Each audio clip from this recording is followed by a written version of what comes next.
All right. So we should be live right now.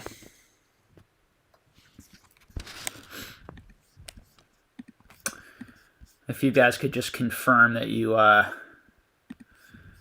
can hear me.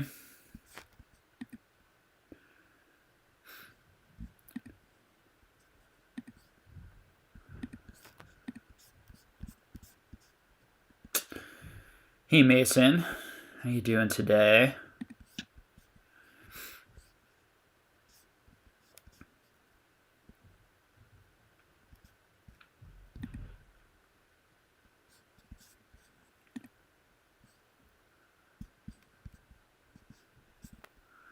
Just getting organized here, guys.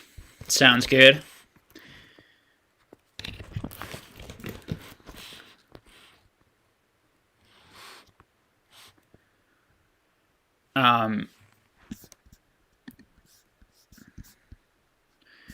So this week I have officially moved into my new place for the year. So we literally just moved in today. So we're still kind of getting things organized. Eventually I'll probably have a little bit of a Pokemon room type of thing and can get a background that looks a little better than what we're used to on this channel.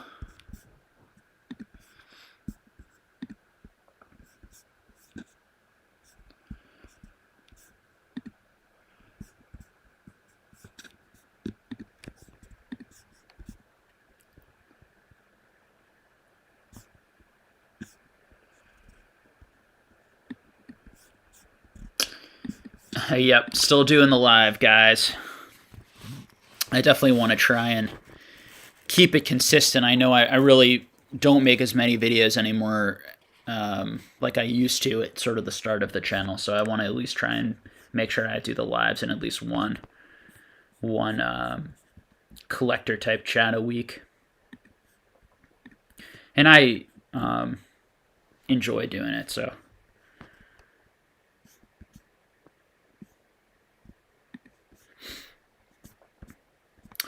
So I'm seeing a lot of familiar names.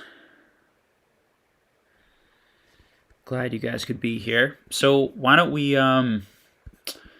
jump into some questions and see what's on people's minds.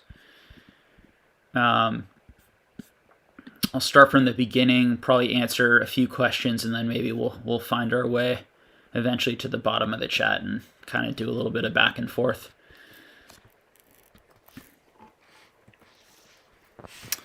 Trying to get my computer steady here.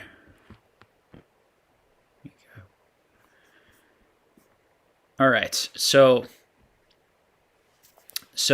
Enbro says, hey Jake, Logan Paul said in his last podcast that he has a few first edition base boxes in possession and that he plans to do another live break. Do you think you would see another crazy bull run if this happens? I think that I'm not sure about necessarily seeing a crazy bull run because of that. I think that it would certainly help. It would maybe add some stability. It'd be good to see people actually buy the packs at those high prices. I think would potentially help to stabilize some of the market there. He had so many people watching on his last live stream that I'm sure that it would be, maybe not quite as big of an event or success as that, although maybe it would be, or even bigger possibly. But it would definitely, bring eyes and attention, into Pokemon cards and might help bring some of the fire, some of the interest back that was really, I think, hitting the market pretty hard in October. So I know that he had mentioned for a while that he, was looking for more first edition base boxes, and that was something that he was hoping to find and then be able to do more of those box breaks.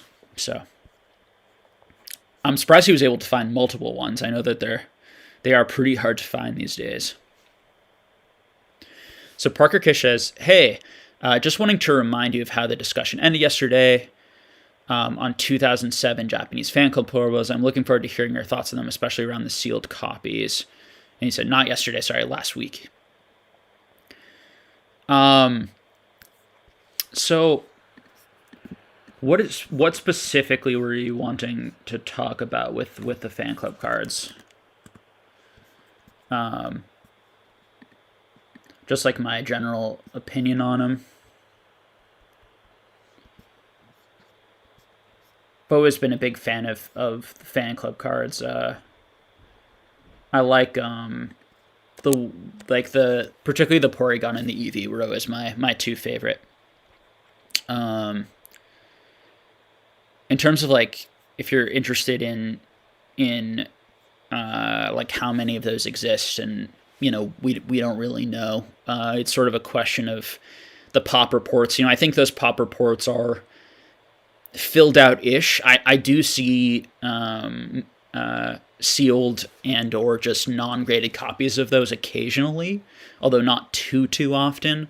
So there are definitely more, quite a bit more of those out there in the world that could end up being graded over time. But you're not going to see huge, as huge spikes in those types of cards as you're going to see in lots of other cards and lots of set cards, would be my guess. Goldlux Mind Play says, hey Jake, I just want to know which Generation 3 Pokemon is your favorite. I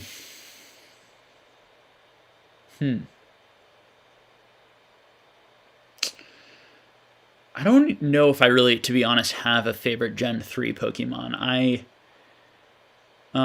like Empoleon quite a bit. I didn't play. I was really completely out of Pokemon, after Gen 2 as a kid. So I really only felt like very connected with Gen 1, Gen 2, and I never played the Game Boy games. So I didn't really like get as connected to those starters or those Pokemon. But I think Empoleon's a cool design. I like penguins. What else do I like from Gen 3? Yeah, I guess I'll stick with that as one that I do really like.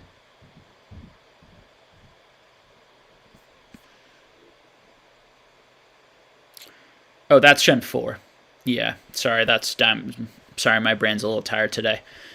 Yeah, because Gen 4 is the level X, and then Gen 3 we had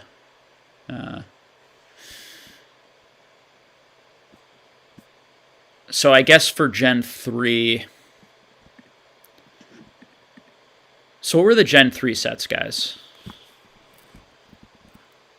Apologize, my brain's a little bit slow today.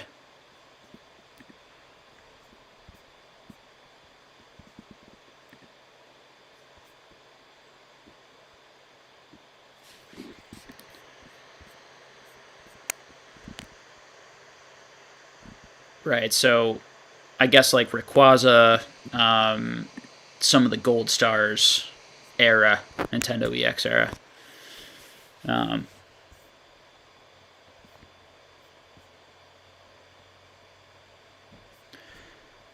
Of those three, probably my favorite Pokemon was, of the starters, probably my favorite Pokemon was,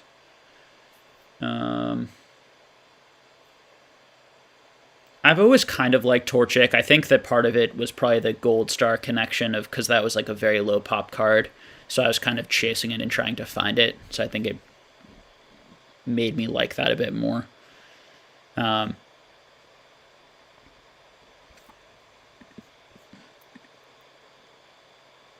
Basic Trainer says, I have a theory. Pokemon collecting and collectors will continue to rise and reach new heights due to the growing exposure YouTubers and social media are bringing to the hobby compared to 10 years ago. Basic Trainer says that he doesn't see that the hobby going down anytime soon. Mason says, I'm genuinely surprised by the overall lack of TCG channels about Pokemon. I mean mainstream ones. Before the boom, it was pretty barren.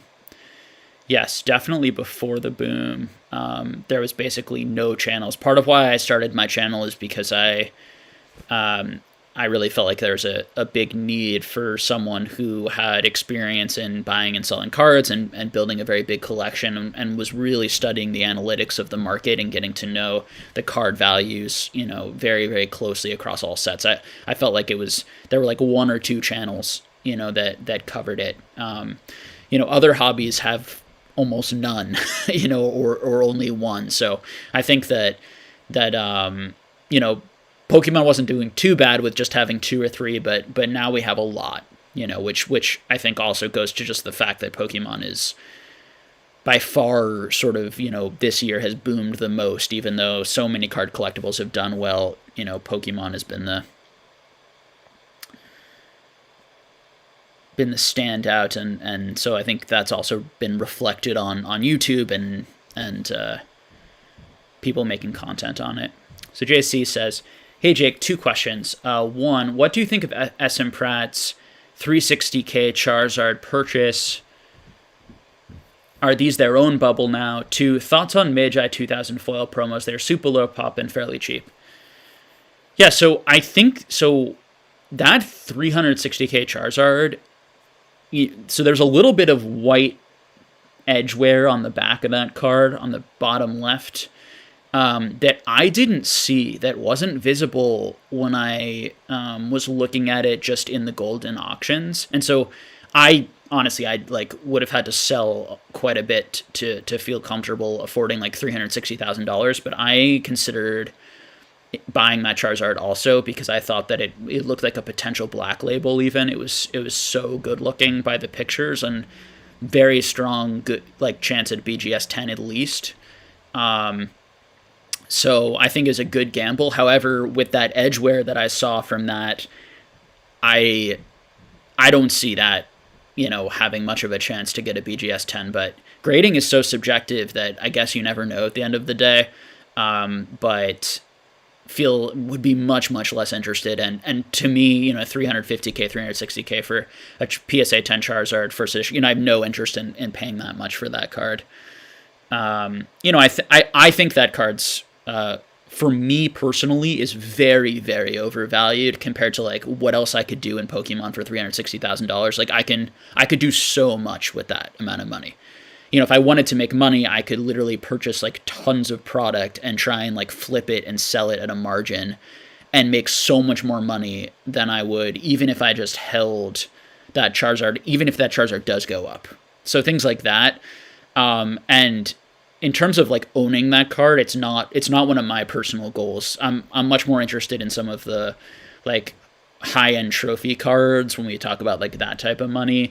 And for me, when you can buy like PSA 10 first edition Neo Hollows, for example, for like $500, $600, $700, $800 still, and there are only like 40 or 60 or 80 of those in the pop versus the 121 of the Charizard in the pop, and we're talking about $700 versus $360,000.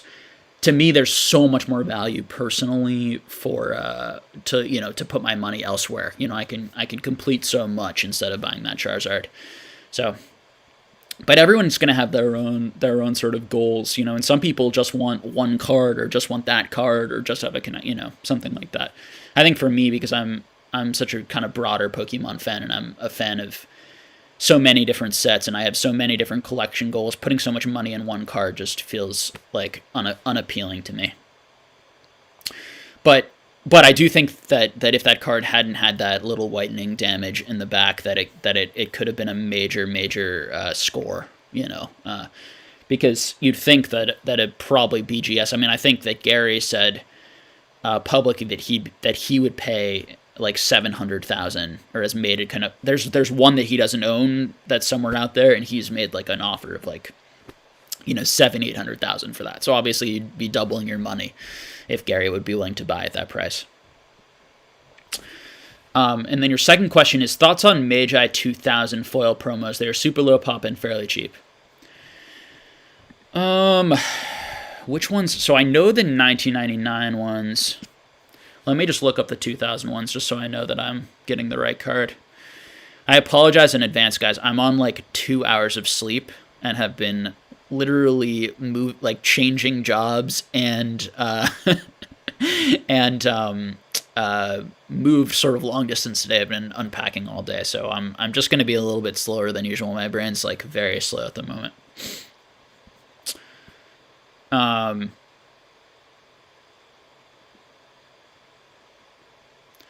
So the 2000 Magi promos. Oh, okay, these guys. Yeah, yeah, yeah. So I do own quite a few of these. These are like the blue, like the different colored ones, the gold and then the blue. I do like them. I think they're cool looking. I picked up quite a few of them. Super low pop on a lot of them. I like them. Very niche. Obviously, there's a lot of different things to collect that are sort of like pretty niche vintage Japanese right now. In terms of like an investment vehicle, I really don't know how they're gonna do. I know that I like them, and generally, things that you really respond to and you like are gonna have value to other collectors. And if you can get them for pretty low amount of money, they're probably likely to retain some value. It's always good to go away from hype and towards things that you like. In terms of the rarity of those, not the easiest cards to grade from my pretty limited experience. I've sent in a few, but I've seen a number of them, and most of the ones I've gotten were not, super minty. I haven't seen like huge hordes of minty cards of those. That doesn't mean that they don't exist. I know like one of the bigger holders of those types of cards in Japan. I talked to him, and I haven't seen him handle too many of those versus, he's had more of like the 1997 Cardass, and like the Topsoon, 95 Topsoon and the 96 Bandai. So I do like those. I think they're cool. But the 1999 Magi, I think are kind of a little bit more interesting, maybe. But I own some of both.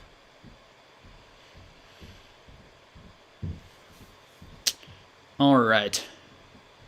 Let's see what else people are asking at the top here. CJ Durick says that, what up, Jake? He's excited for today's chat. Glad to have you here. Certainly recognize your name, recognize most people's names here. Thank you for joining. I'll do my best to stay awake and keep it keep it useful for you. Connor B says, thanks for the time, Jake. Very much appreciate your insight. I just picked up a sealed Harry Potter based WotC booster box for my collection. Less upside than Pokemon, but definitely happy about it. Yeah, I think that they're cool looking, and they have gone up quite a bit in value. Where I was purchasing them, I felt like they were a great value. Now I think that probably don't buy those unless you really like them, as a collector. But if you like them as a collector, I really like them too. I think they're cool. I bought a few because I also enjoy opening like vintage product, particularly vintage product I can get for under like, $40-50. Of course, now I bought a bunch of the cheapest one, which is like the Quidditch box, and just so I could open it. But that one now has even gone pretty high in price, I think. And, Hillside doesn't have them anymore, that sort of thing, and kind of was holding down the market for a while their supply lasted. So very cool. So you said you bought the base box. Yeah. Beautiful box with Hogwarts on it. Definitely a fan. Yeah, I know some people are going to start grading Harry Potter. I would definitely be interested in owning a few graded cards from Harry Potter. I'm a big Harry Potter fan. There's some arts I really like.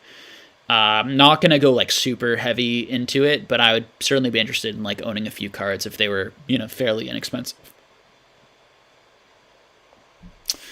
Wonder Boy Nath is here. Good to see ya.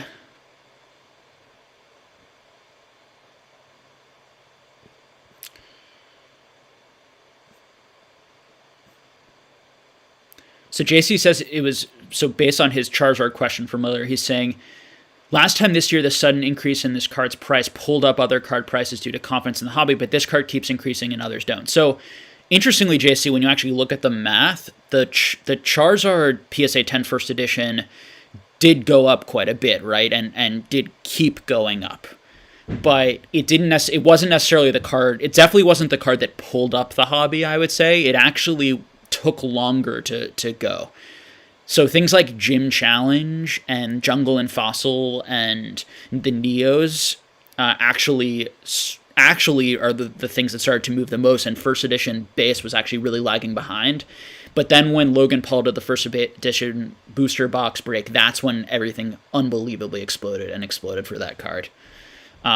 So I do think that card is, as I said before, is relatively very, very overvalued for me personally. And so I'm sure that's true for a lot of people. But it is the mascot card, I guess, of the hobby.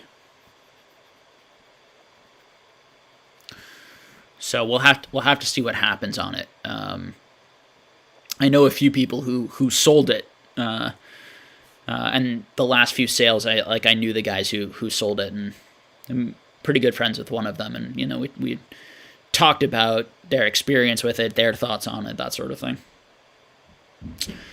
All right, Tiger Ring says, "Hi Jake, thoughts on the Squirtle and Bulbasaur Japanese decks? Pretty low pop in prices. Blastoise and Venusaur are the only holos, and there's only 50 PSA 10 Blastoises and 61 PSA 10 Venusaurs." So I know what you're referring to. I actually own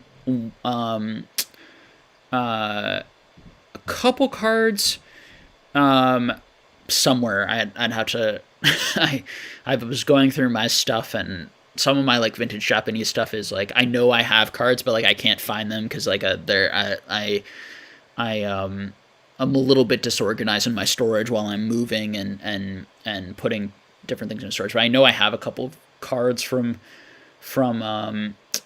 some of those like early Japanese decks. I think that so which one? Wait, I want to make sure I'm thinking about the right thing here. So what? If you can hear me, Tiger Ring at the bottom, if you want to put what specific set, like what year? Because I'm thinking of like the decks around the time of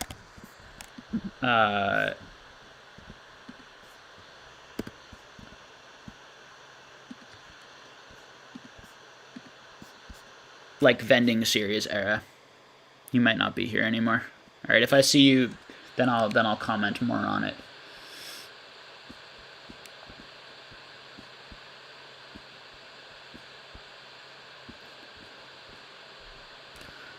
All right, John Pokemon says, "Hey Jake, most of the play promo cards released with Master Scroll have similar population. Does that card have 50k worth of better artwork?"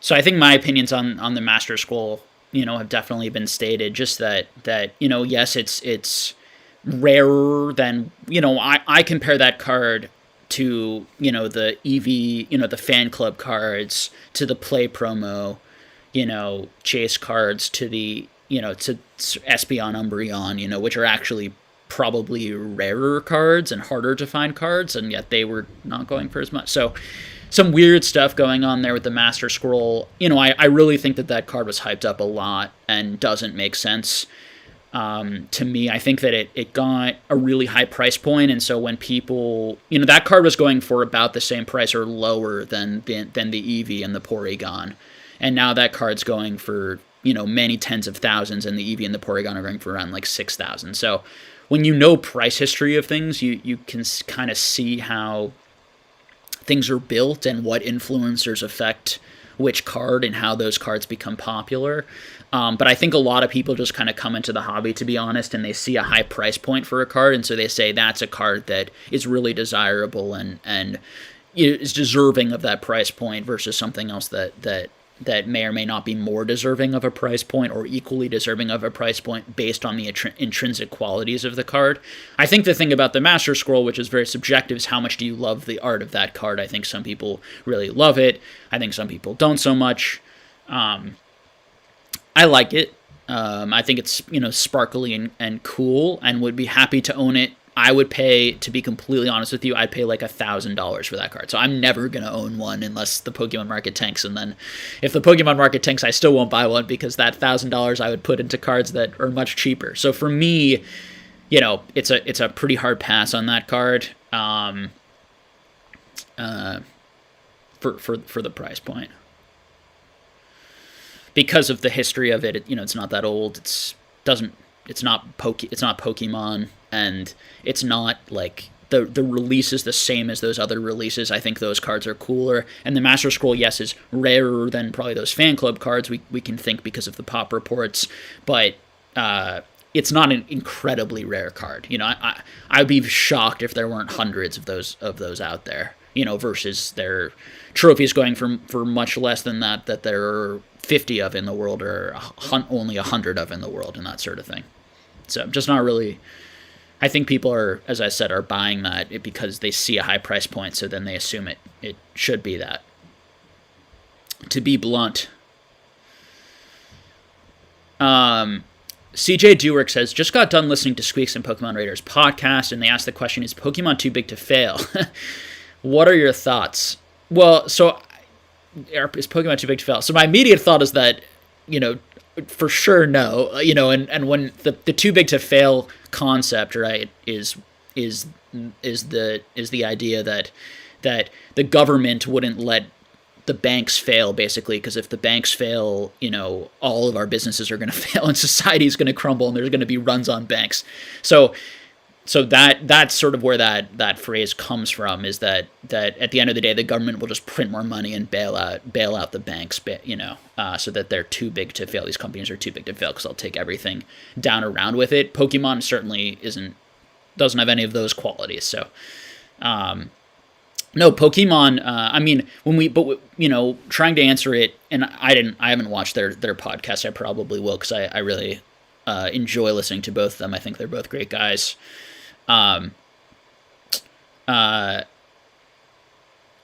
I think it's going to fail? I mean, it depends what we mean by fail. I think that there was a genuine passion and collector base before any of this happened that's not going anywhere. And if prices go down considerably, those people are just going to buy at the same prices they were buying before, because we were buying the cards not to make money, but because we really enjoy them and love them. Now, we also saw an investment opportunity, but, potential opportunity for growth in these sorts of things. But the fundamental, I think, feeling in the hobby and vibe in the hobby was we're buying these cards because we want them, not to make money necessarily. At least there were a lot more people like that. So I think that eventually, if prices go back down, it's gonna hit a floor where the collectors are gonna take over again and say that I'm not buying this for the hopes that it's gonna go up or to make money in the future. I'm buying this because it makes me happy and I enjoy owning the card. So there's definitely going to be that floor there. Where that floor is, I'm not sure. I think that floor almost certainly is going to be higher now than it was before. Because I think there are a lot more people interested in Pokemon now and will be interested in the future than there were before this boom. Because I do think that the awareness of Pokemon has really expanded that collector base, probably, more than, very, very likely. So it depends what we mean by fail. I think that could prices go down 70-80%, most cards across the board? Absolutely. Absolutely. Could it not go down that much, or just go down a little bit and then manage to kind of sustain itself? Absolutely. Could it keep going up? Yes. It absolutely could, if people, keep wanting to invest and wanting to make more money and more interest comes in. And, I think it's unlikely that it's going to go up a lot more based on just rationality, right? Because there just to me aren't any really good reasons why the market would keep going up, outside of the fact that the main one being that PSA is continuing to be really shut down, and so supply continues to be an issue. And with supply continuing to be an issue, that's gonna obviously create honestly inflated, elevated prices for the moment that is probably eventually going to correct itself when more supply hits the market. So that's one major thing, right? Another thing could be more influencers coming in the space, but I feel like we've already had a lot of influencers, so I'm not sure how much that's going to change things. I do think that, more awareness, maybe I have no idea how many people who might want to collect Pokemon haven't yet heard about collecting Pokemon. There still could be a lot of people out there, and so those people are all potential people who could come in the hobby and grow that demand side, which would also cause the prices to go up. But, the arguments of just about that people are going to go outside, there are a lot of people when COVID is over and they're not going to be as interested in doing these sort of like indoor online shopping type hobbies. There are a lot of, so that's one argument, con argument. Another one is that a lot of people are just in it right now for the money and making profits, and as soon as that stops happening, or as soon as they start losing, they're going to panic sell, and or just dump their positions at somewhat of a loss, and they're all going to undercut each other. And that's what we saw exactly on a number of cards already in Pokemon. So this stuff is very predictable. It's happens in all markets. It's why it's very important to to understand, if you're just in this for money, to understand the risks of those and understand how difficult it is to time those sorts of things. But, anyone who says, right, that Pokemon can't, go down, like that something like the base set Charizard, right, first edition PSA 10 Charizard couldn't go down 80%, hasn't studied other markets, because that happens, right, to the premium collectible in the hobby. That happens, like things can go down a lot. So I think that now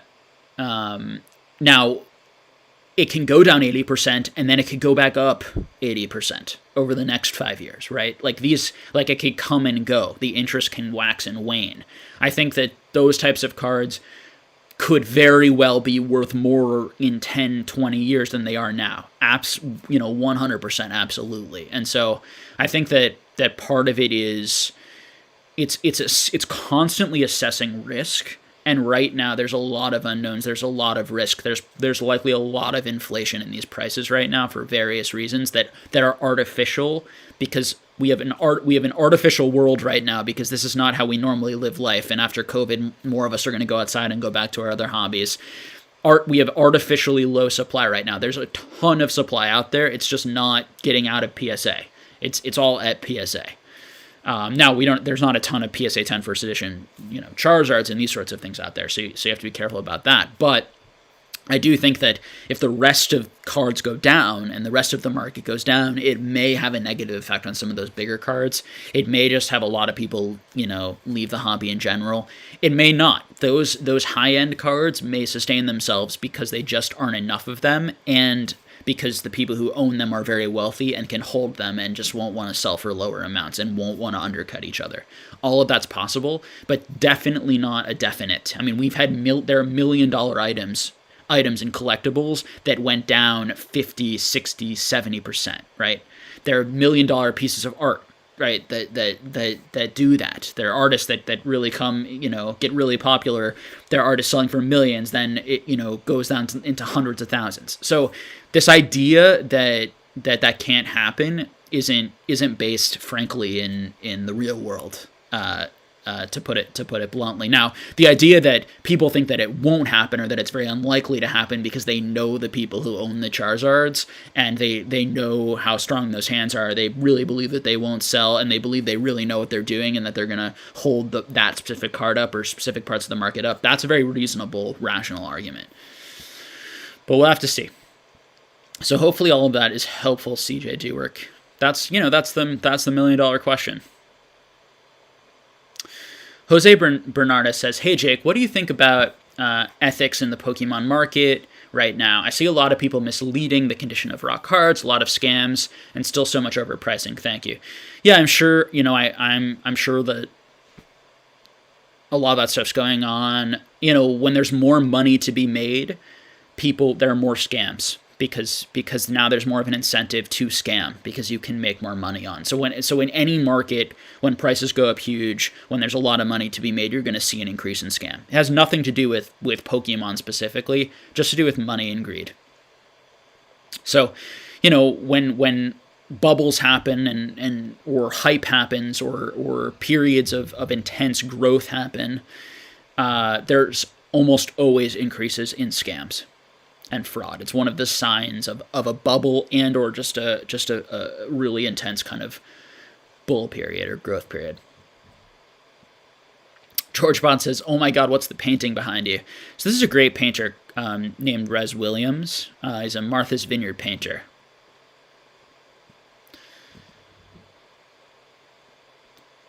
My dad is an art collector. This is one of his pieces.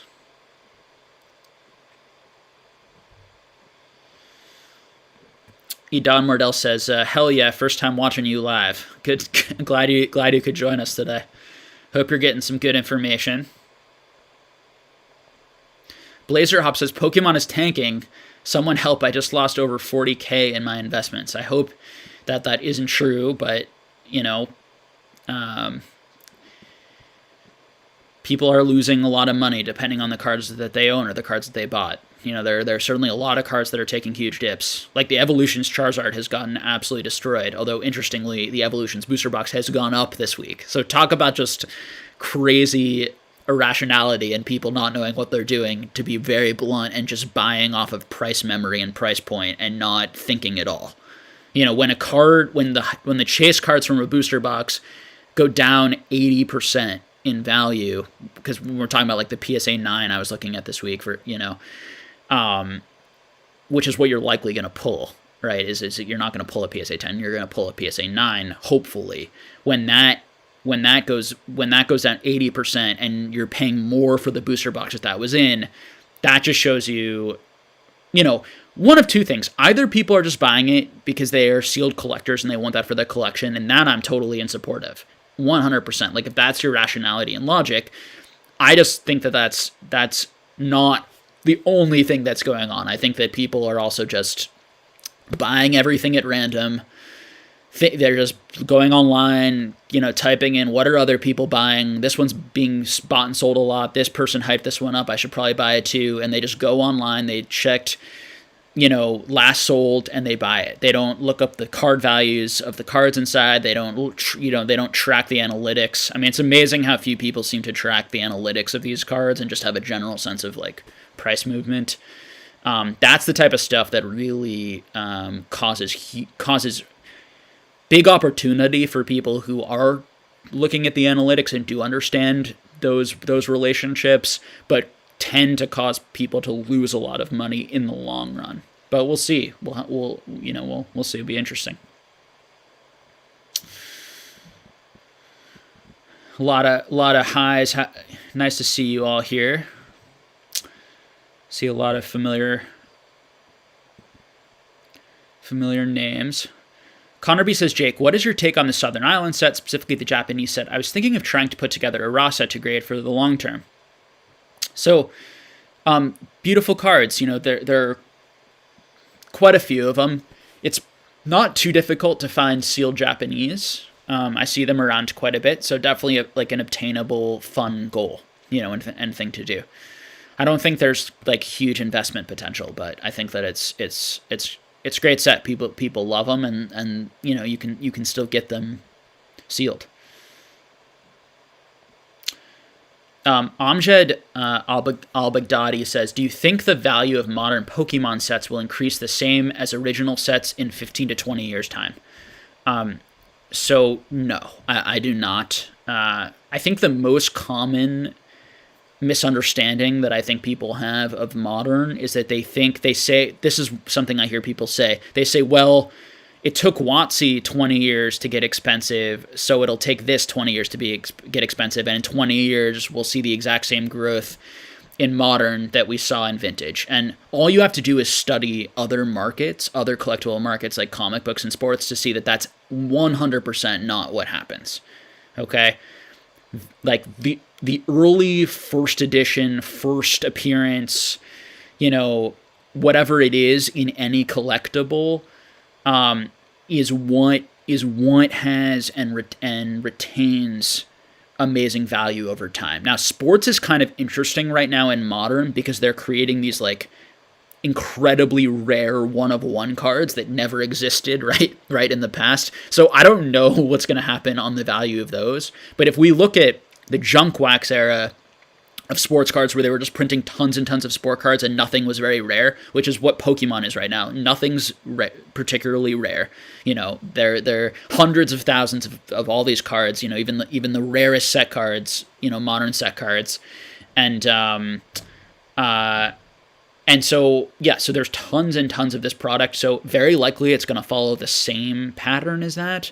The one caveat is going to be is Pokemon just not printing enough product? And I think that definitely could be true, right? For whatever reason, it seems like there's just never enough Pokemon on the shelves. Now, is that because they're printing a lot and they're just tons of scalpers, who are hoarding the product thinking that they're going to be rich, and then they're going to just end up having tons of product that they're probably not even going to be able to sell at retail? And I know that's shocking to people, like blows people's minds that that's what happened, but that's what happened in sports. Sports was unbelievably huge, right?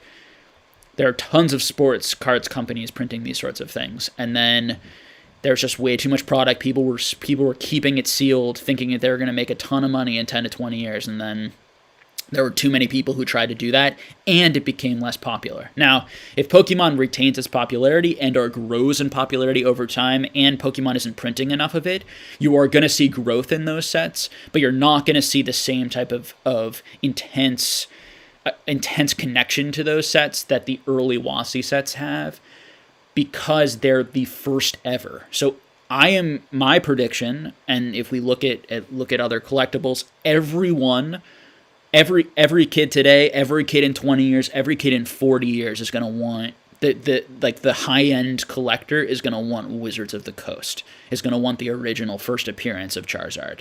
And that's going to be the most expensive, that's going to be the most sought after.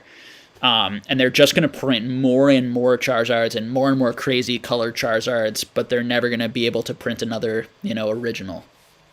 So that's the stuff that I'd be thinking about, and the reason why, with anything modern, I would sell it, right, to take the profit. I think it's a pipe dream. The risks are way too huge. All that being said, it is possible that these things will, continue to go up, will double, will triple, will quadruple, and it is possible that kids will have a really strong and special connection to a set like Hidden Fates, for example. Like that I could see, right? Because Hidden Fates might have made such an impact on the Pokemon community that there are going to be people who have such a strong connection to that. But like Vivid Voltage, which is an amazing set, no one cares about Vivid Voltage in 10 years. Like, it's just, I just can't imagine. Now, they might see it and say, oh, that was cool, I remember that, I'd like to open it up, but not for $5,000, $10,000. And the cards inside are not going to be going for thousands and thousands of dollars. There are just far too many of them, and they're all going to be tens, or tons of them are going to be nines and tens, right? When we look at Wizards of the Coast, there are so few of these cards in good condition because they were all beat up, they were all played with, no one kept them pristine, right? Which is the other really major point, which I think goes without saying, but I'll say it anyway. One of the biggest reasons that Wizards of the Coast is so valuable is because the product was all opened and the product was all beaten up. Okay, and played. So the PSA cards have a lot more value than mint ones because they are very few of them left, particularly from things like Neo, things like E-Series, Gold Stars, that type of thing, and the boxes, there are so many less, right, sealed vintage boxes because so many more of them were opened up, unlike today where a lot of them are being kept sealed as an investment.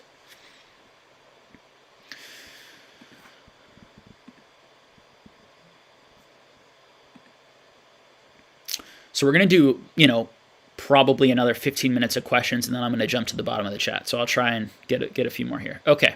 Alex Coronado says, hey, Jake, specific question here. The EX Crystal Guardians Charizard Reverse Holo has a less population than the Holo. Does that mean it's a more rare version? They are the same price and not sure why. So rarity is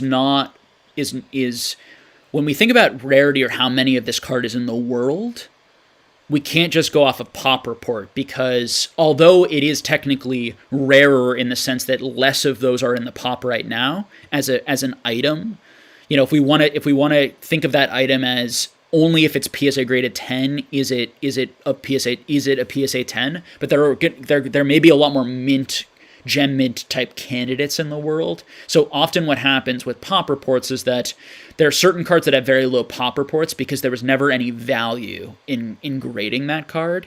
And so the holo was always more, people wanted that card more. So likely there would be more graded and in the pop report, which might give the appearance that the reverse is rare when it's actually not. Now, however, that isn't necessarily true. And reverse holos can often be very rare and harder to pull than regular holos, but you have to sit and do the math, Alex. So the math is how many holos are there? So if I get a holo 1 out of every 3 packs on average, about And then, it once in a while it's going to be replaced with an EX card or a Gold Star card or whatever. But you have to sit down and do the analytics. You have to do the math, because there's a reverse of every card from those sets. And so sometimes it's easier to pull a holo than it is to pull that reverse of that holo. And so because of that, likely speaking, Alex, there's going to be less of that card in the world, less of that reverse holo card in the world than the holo card.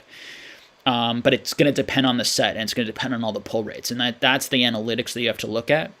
However, that doesn't mean that the reverse holo should be more money, because maybe even if the reverse holo is a little bit rarer in actuality, there are less gem mint copies of that in the world and potential candidates.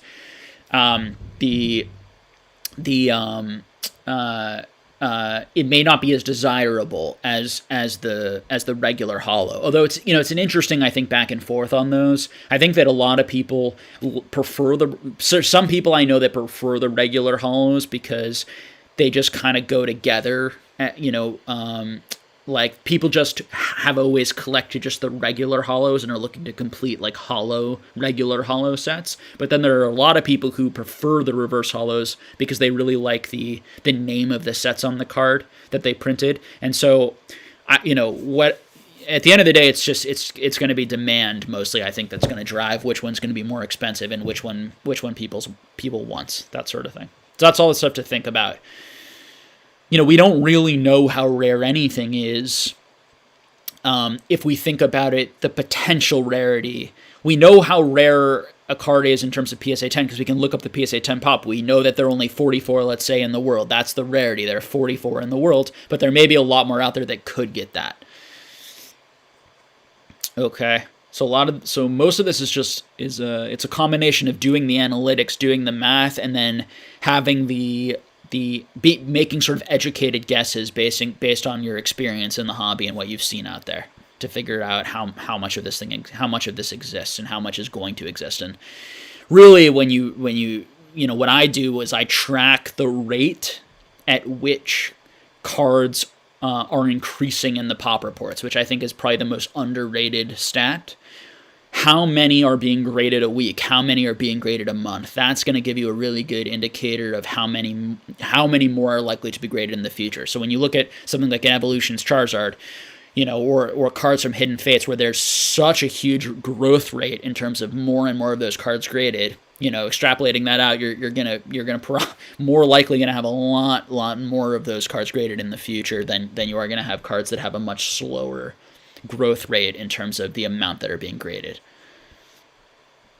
per week, per month, per year. Aiden Murdell says, what is your opinion about the Staff Lugia? There are a few Staff Zards, but this is the first time Lugia appears on Staff card. Is it worth holding?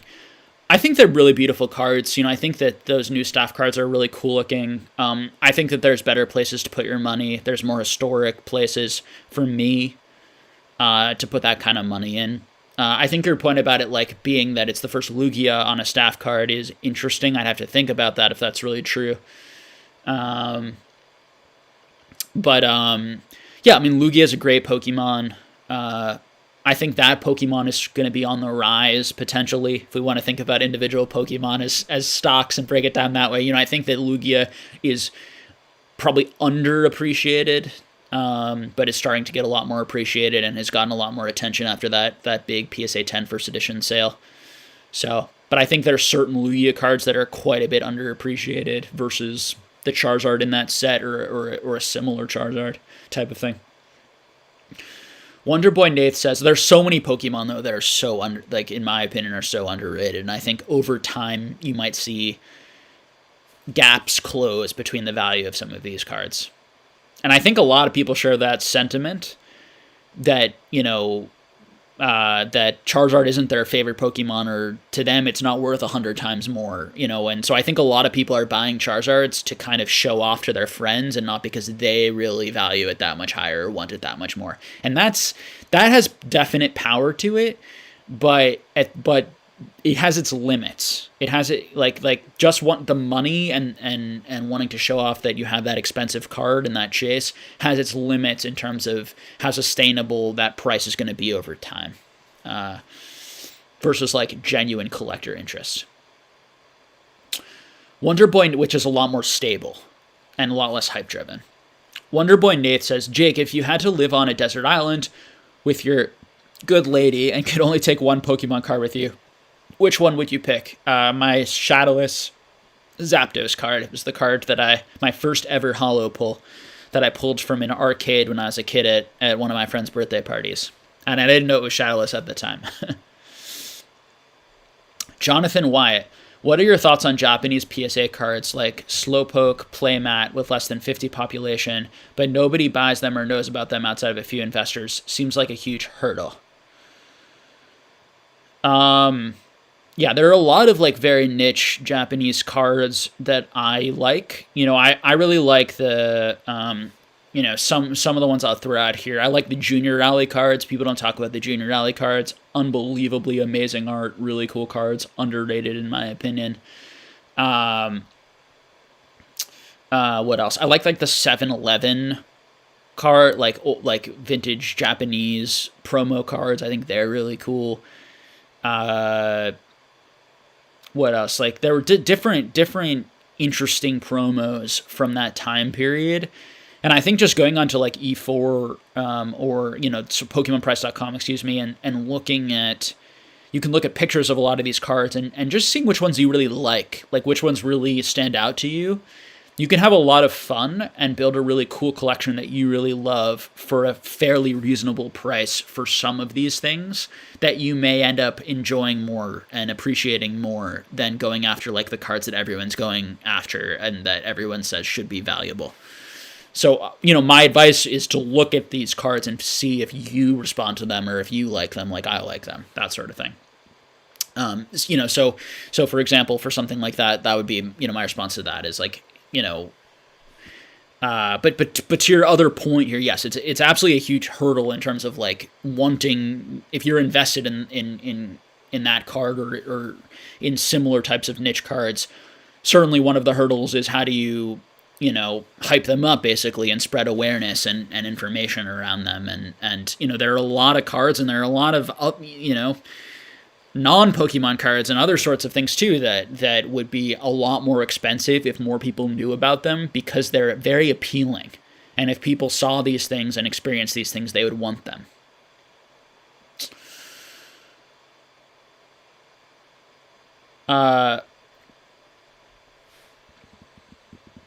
So Parker Kish says, so he wants me to talk about the DP Players Club, the 2007 ones. Oh, okay.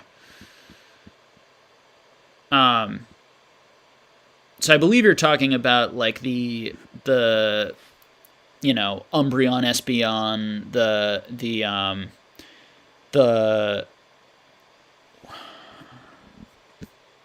hold on one sec. Is that what you're talking about? Because the Diamond and Pearl ones are the ones that are like the reprints, right, with the same art. I'm not a huge fan of those. They're kind of like very expensive for the ones that go with the Master Scroll. That are, the Master Scroll is kind of the bottom one, and then there's like, it's like the primes, right? There's like the Espeon and I'm not a huge fan of those. They're very rare though. They're very hard to find. But the problem is they're just copies of those prime cards, and I like the prime cards, but I'm not like a crazy huge fan of the prime cards. I prefer the level X when we talk about just like the look of them. Okay, so I'm starting to get through some of the questions here.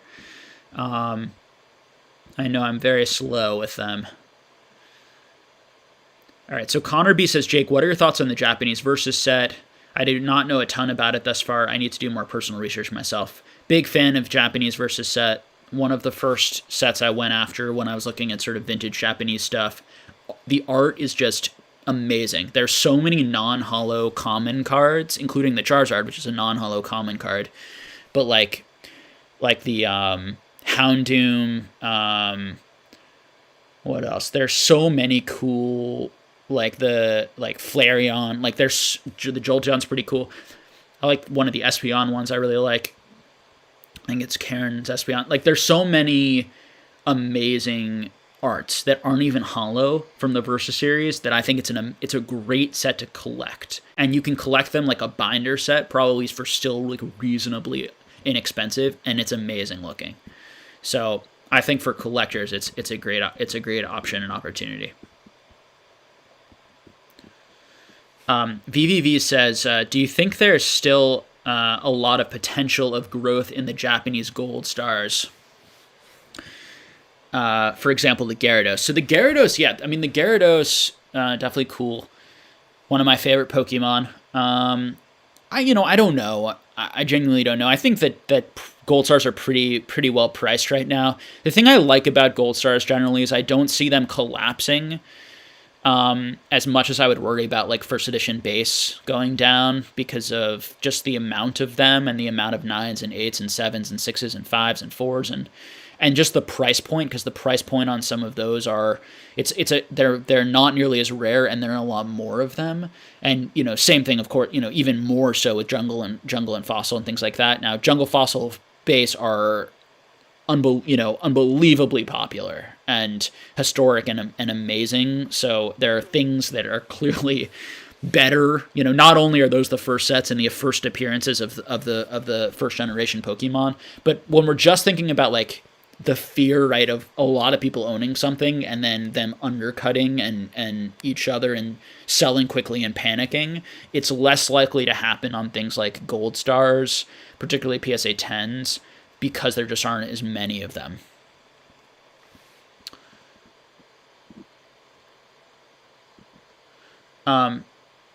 Justin Gottlieb says, hey Jake, long-time listener, first-time caller. What methods do you use to determine rarity of prize cards earned at events such as Battle Road, etc.? So to try to get the distribution, like how many are distributed, I talk to people that I know in the community and I ask them, and these people have asked people who were in the tournament, who know people. I don't know all of their sources, but I know. But eventually, I am going to make a video once I have some time to actually sit down and do I want to make like a pretty good video on it. I've already written down all the numbers, so I have all the numbers down. It's just a matter of I want to put on the screen like the actual cards and do some editing and at least a little bit to make that rarity video where I show you guys and give and make public some of that information about how rare these cards are, what we think the distribution of these cards are, at least the intended distribution. There's always extra copies. There's always fear of extra copies. At least there's always potential extra copies of any trophy card, theoretically or likely, because they're going to print extras, both because they probably print a whole sheet and the sheet may have 100 on it, even though there are only supposed to be 1 in the world, 12 in the world, 24 in the world. But there are cards that there are supposedly only 1 in the world of. These very unique cards with the winner of the Pokemon competition's face on the card. These things that I certainly have never seen.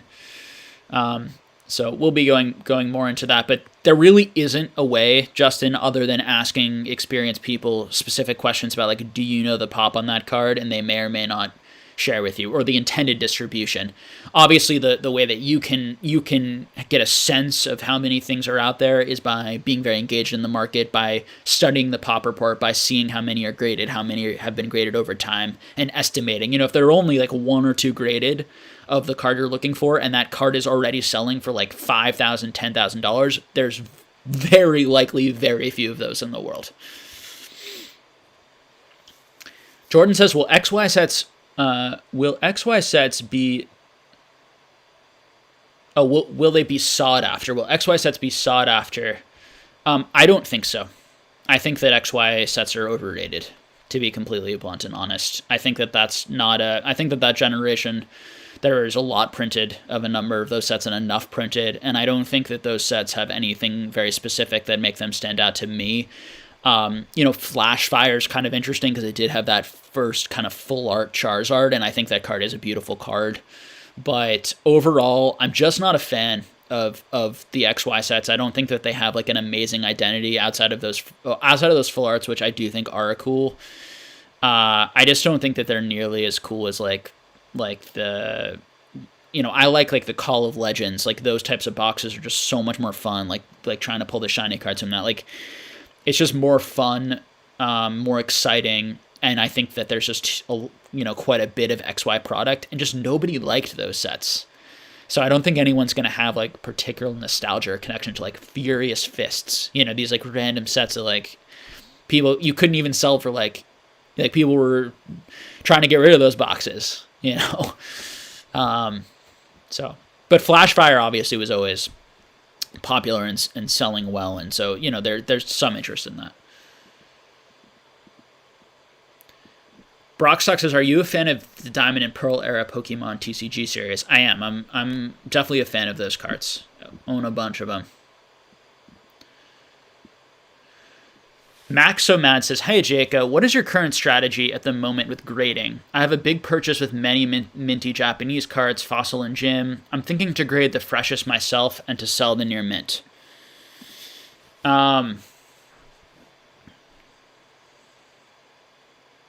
Yeah, I mean that's generally a good strategy. It's too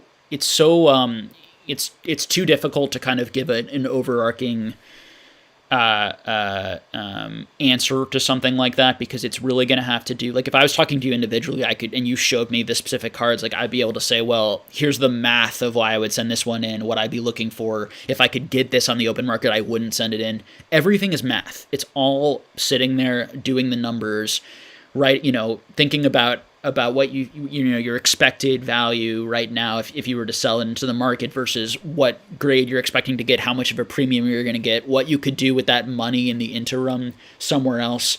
Do you think the Pokemon market's going to come back down, in between, and you're going to lose, quite a bit of money? Do you think it's going to go up and you were planning to hold anyway? All of that stuff is the stuff that you're going to be thinking about. But generally speaking, tens are where the money is and where the premium really is, because it is tough to get tens. And so I've had people just this week ask me, some of these questions, and I've, literally gave them that advice, which was just that, generally speaking, if you think your cards are tens, have really good shots at tens and are at least nines, they're probably worth grading, if they're worth grading at all. So many cards are not worth grading. Majority of modern cards are not worth grading. Majority of vintage cards are not worth grading. But if they're sort of a worth grading type card, generally speaking, tens and nines I would grade. But then you can have really high end cards that if they get an 8 or a 7, they're worth grading also. So it totally depends on the card and the premium. And there are times when people are really overpaying for near mint raw cards, where they're paying like more for like a card that's probably going to get a PSA 7 than a PSA 8 costs, because people, are either bullish on that PSA 7, that card that I think's a PSA 7 or is likely PSA 7 is going to get a 9 or something like that. So, that all of that exists. But your question does show me that you're thinking strategically. Analytics, math, sitting down with a calculator, with a piece of paper, and planning everything. When we're really talking about investing and trying to make money, everything is planning and then following through. Okay. Brandon St. Randy says, "I feel a pretty decent decline in the overall hobby interest in the areas that I hang around internet-wise, but that doesn't necessarily negate price action in the future for those collecting." Oh, okay.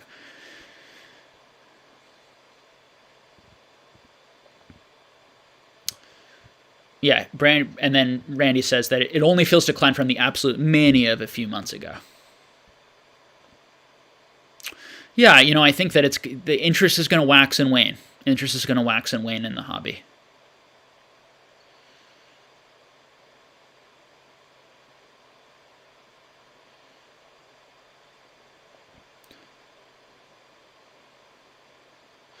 Jazza says there will always be bull and bear markets. It's a seller's heaven right now. If that's the case, then how can it also be the best time to buy? Markets are tricky. Another Logan Paul spike or PSA supply wave. Yeah, so I don't think it's clear where we are right now in the market. It's been very difficult the whole year to tell where we are. And so anyone, in my opinion, telling you that we're at the top of the bubble or we're at the bottom, I don't know where they're getting that from. To me, that's just guessing. I don't see like really confident stability in prices anywhere that I feel very confident something is happening here, or something is bottoming out, or something is topping out, or whatever. The whole last 6 months has felt like the risk, just unbelievable risk, and just random, rampant speculation and irrationality. People just paying prices just because other people were paying the prices without much thought. Like, that's how it has all felt. But I've also felt that way when people have been selling. It's like, well, why would you buy something for $6,000 and then a few weeks later sell for $1,500? Obviously, you didn't do a price evaluation at $6,000. Obviously, it wasn't worth it to you at $6,000. Obviously, you were just trying to make money, and you're panicking now and going with the fear. This type of thing. So, I think that in markets like that, it's so difficult to know what to do.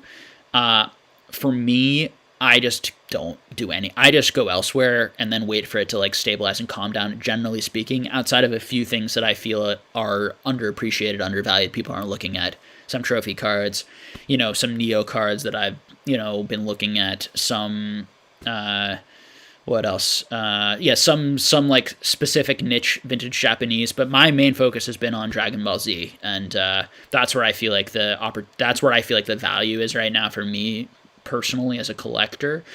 So I've just been going really heavy on like Dragon Ball Z score. So I think for you it's and for everyone it's anybody's guess. Where we are in sort of this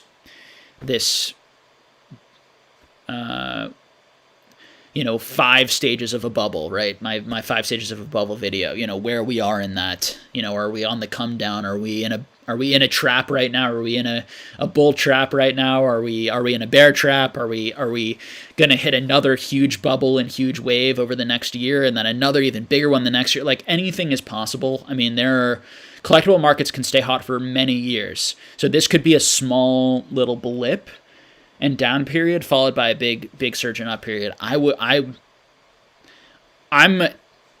kind of blown away by how much people are willing to spend on things that they don't know that much about, it's been weird to see.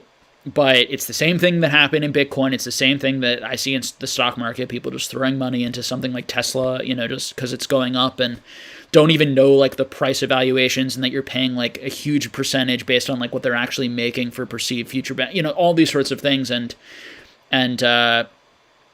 it's people are going to do what they want with their money. But the problem is that when people do random irrational things and don't have analytics to back up what they're doing, it causes weird movement in the prices. And then for someone like me who's looking for rationality and looking for patterns, it's very difficult to predict what's going to happen next. I think I can predict what's going to happen in long periods of time pretty well, using rationality and just using basic supply and demand market principles, but in the short term, because of that, it's impossible. It's really impossible to predict.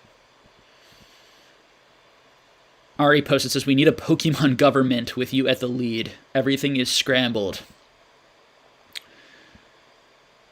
All right, so I'm gonna jump to the bottom of the chat because I think that I'm really far from the bottom because so I apologize if your question has not been answered somewhere in the middle. Feel free to put it again at the bottom, and we'll have a little bit of a back and forth in conversation. Okay.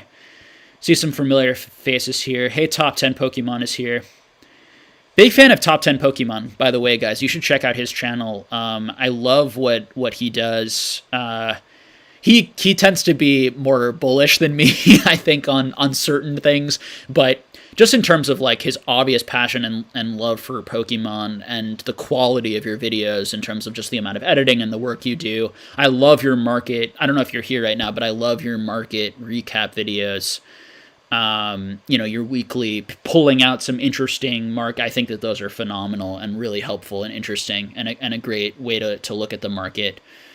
each week. And just like, the music in the background, your personality, it's really great. So I encourage people to check out his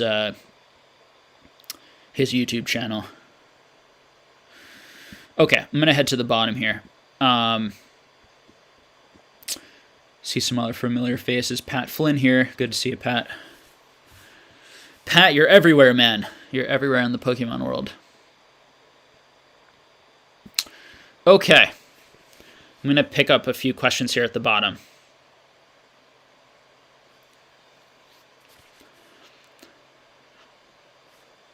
Let's see. Kingdom Cost says, thoughts on Pikachu promos going up? So I don't know which Pikachu promos you're speaking about specifically. You'll have to be a bit more specific because there are so many. StarCraft 956 says, hello, thoughts on collecting Japanese promos that were only given out during tournaments in 2020. With COVID, people will have less copies. And congrats on the new house. Thank you.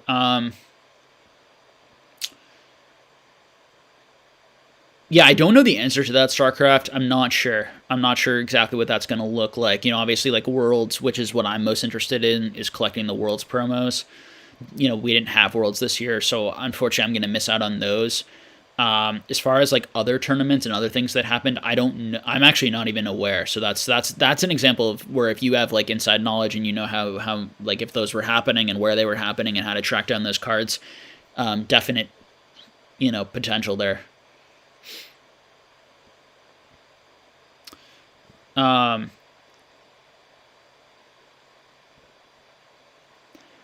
Alex Ryan says, our Team Rocket return holo is forgotten. I see a lot of people on E4 talking about how good this set is, but holos I would expect to be highly desirable have had slow price movement in this market. So I've seen those cards absolutely explode in the last year and a half. So I'm not sure when you were sort of looking and what time frame you were looking, Alex, but like those cards were like a lot more expensive than a lot of other EX cards, and they had higher pops. So to me, those cards have always gotten a really high price because they're so cool looking, because the art is so amazing, and have been very appreciated. Poke Investments Plus says, talking irrationality, Bitcoin is in a momentary bubble. Laugh out loud from one asset to the next. I trade Bitcoin since 2013, and we say the same thing in 2013 and 2017 with Bitcoin also. Yes. I don't particularly follow Bitcoin, like very carefully, that I would like,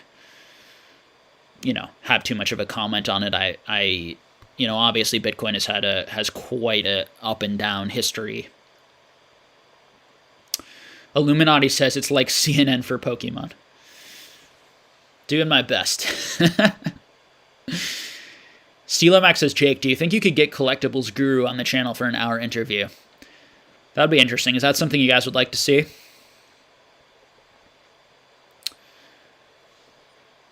Illuminati says, thoughts on PSA 5 to 7? It would just depend on the card. Generally speaking, I would say, no for the vast majority of cards, that I would rather just have them raw as binder copies. But for trophy, for certain cards, I would say yes.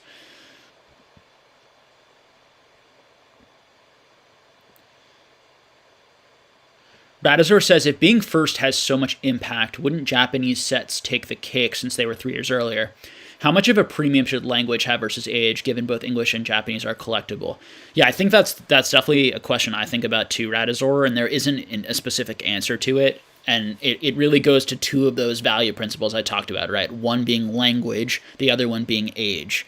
Particularly when we're talking about like first printing of something. So I think that it's part of why I always really went pretty heavy into Japanese. Japanese was so cheap. I've done really, really well on like the Japanese set cards I bought, because I was buying like PSA 10 Neo Japanese cards for like $10. People were just trying to get rid of them on PWCC. Like, I'm sure they were upset at how low they were going for, but I mean, just crazy to me, right? But there's a lot more to it, right? There's also like how easy the cards are to grade. There's the fact that there's a holo in every pack. Like, there's more going on, which is why they're not as expensive necessarily. We also don't know how many Japanese cards there are compared to how many English cards there are, that sort of thing. But the big one outside of those things is how much do people just prefer English cards over Japanese cards, and what's that going to look like over time? I think that I've seen there's clearly a lot of people who really like Japanese cards now. To me, in my personal opinion, there's a lot more people who really like Japanese now than I remember seeing, and who are really interested in the Japanese cards and like that look. And so I think that you could see some change in that, and I think we already have on a lot of cards in terms of the prices of Japanese doing really well and closing some of the gap with English because people do really like it. But yeah, it's a great question, and it's my honest answer is I'm like watching that over time, and I'm curious to see what the market decides. I think for me personally, I really like both. I'm not sure that I have a percentage on like I think that English should be twice as expensive, or I think English should be like 3 times as expensive, or I think English should be the same price. I don't know. I don't know. But yeah, great question as always, Razor.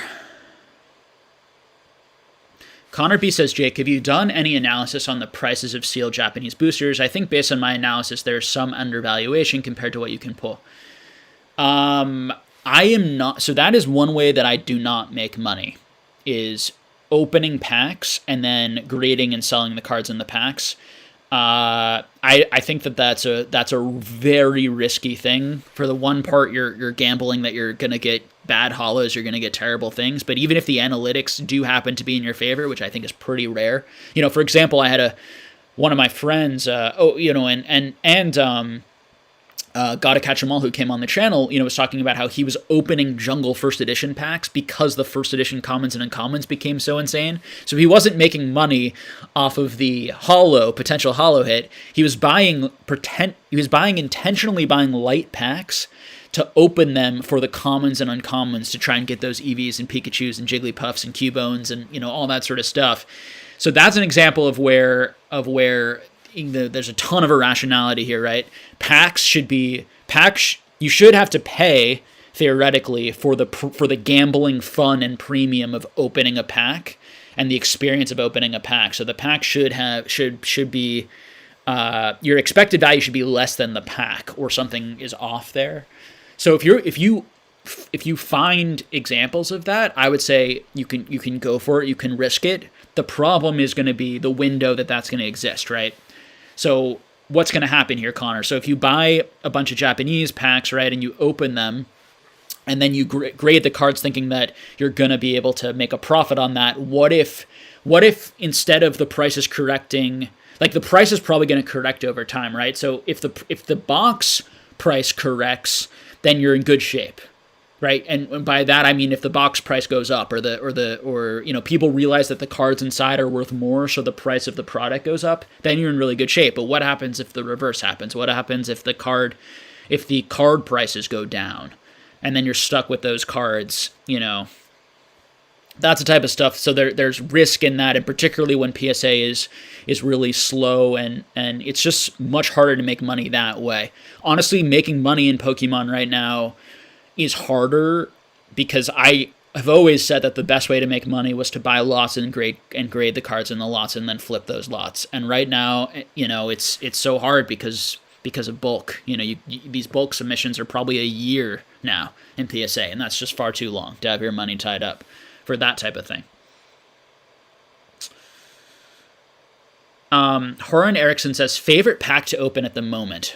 So my favorite pack to open at the moment is not a Pokemon pack, but I will to answer it with a Pokemon set. Right now, I like Hidden Fates, Vivid Voltage, and Cosmic Eclipse are the 3 packs that I enjoy, the 3 modern packs I enjoy the most. In terms of vintage, the pack I would want to open would be like a Neo Genesis. That's my dream box, is to own a first edition Neo Genesis, and I would like to open it on my wedding day. Like Rafi and I have talked about, we would do something crazy, just insane, and that would be sort of my dream box.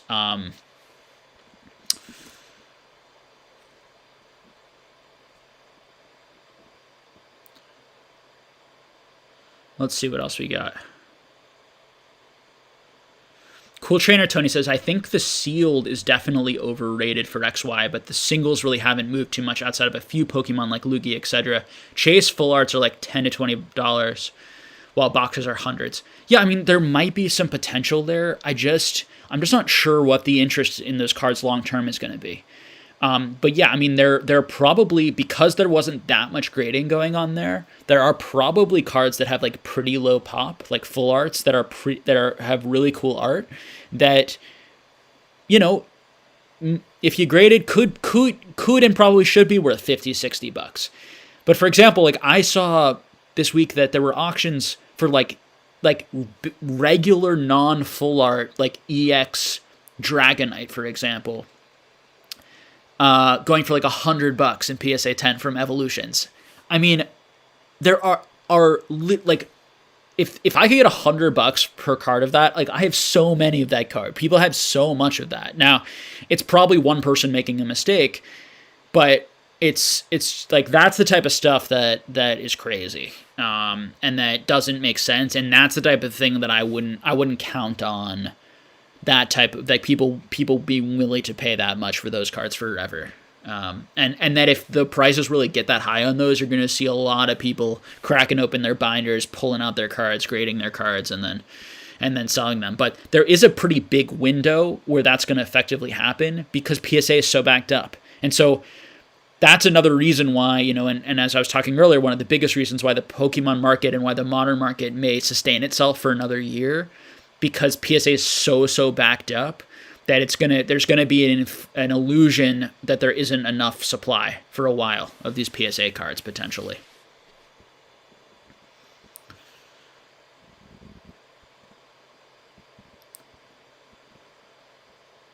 Cool Trainer Tony says, I don't think they're nothing near WotC, but they will never be worth nothing. Yeah, you know, I think that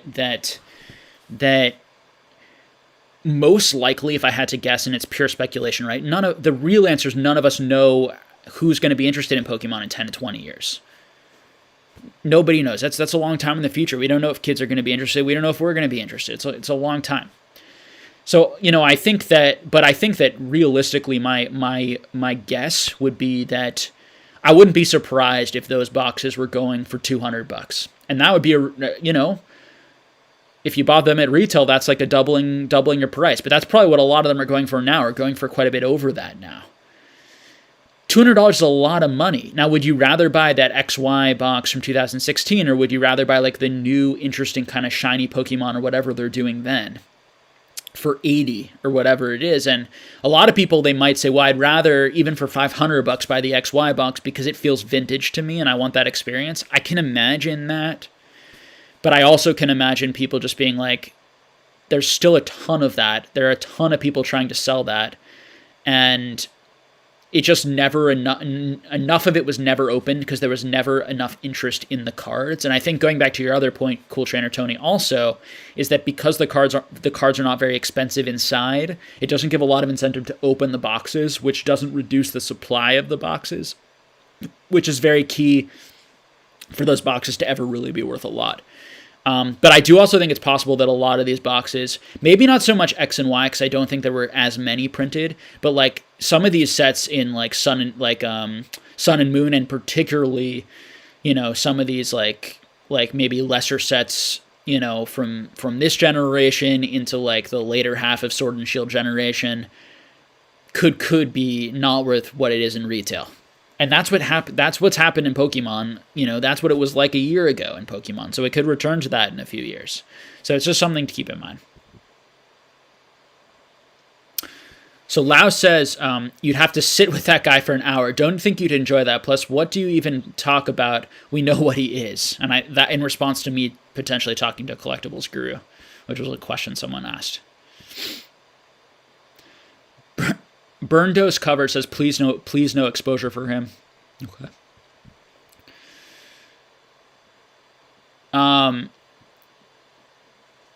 Let's see what else we got here.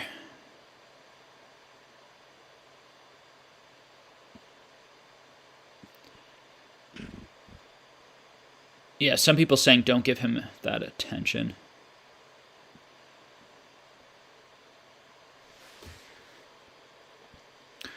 Blazer Op says, what do you think of Topps Chrome cards? They're exploding right now.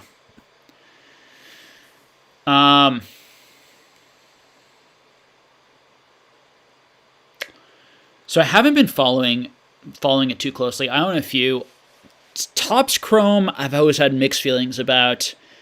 I think that these things can easily be hyped, or too unnoticed and not hyped enough. So I think these niche cards and these niche sets go through cycles that I've noticed where they get they're really overlooked, and then I think that they're too hyped. And I think that happened with like Top Zone. I think it happened with the Monster Cardass 1997. So I'm not specifically looking at Topps right now, but it could definitely happen with Topps also. I don't really like the arts that much on the Topps, particularly as compared to like the Cardass and the Top Zone, particularly the Cardass, which has like to me the best arts. But the chrome background is definitely cool. I really like the sparkle one actually.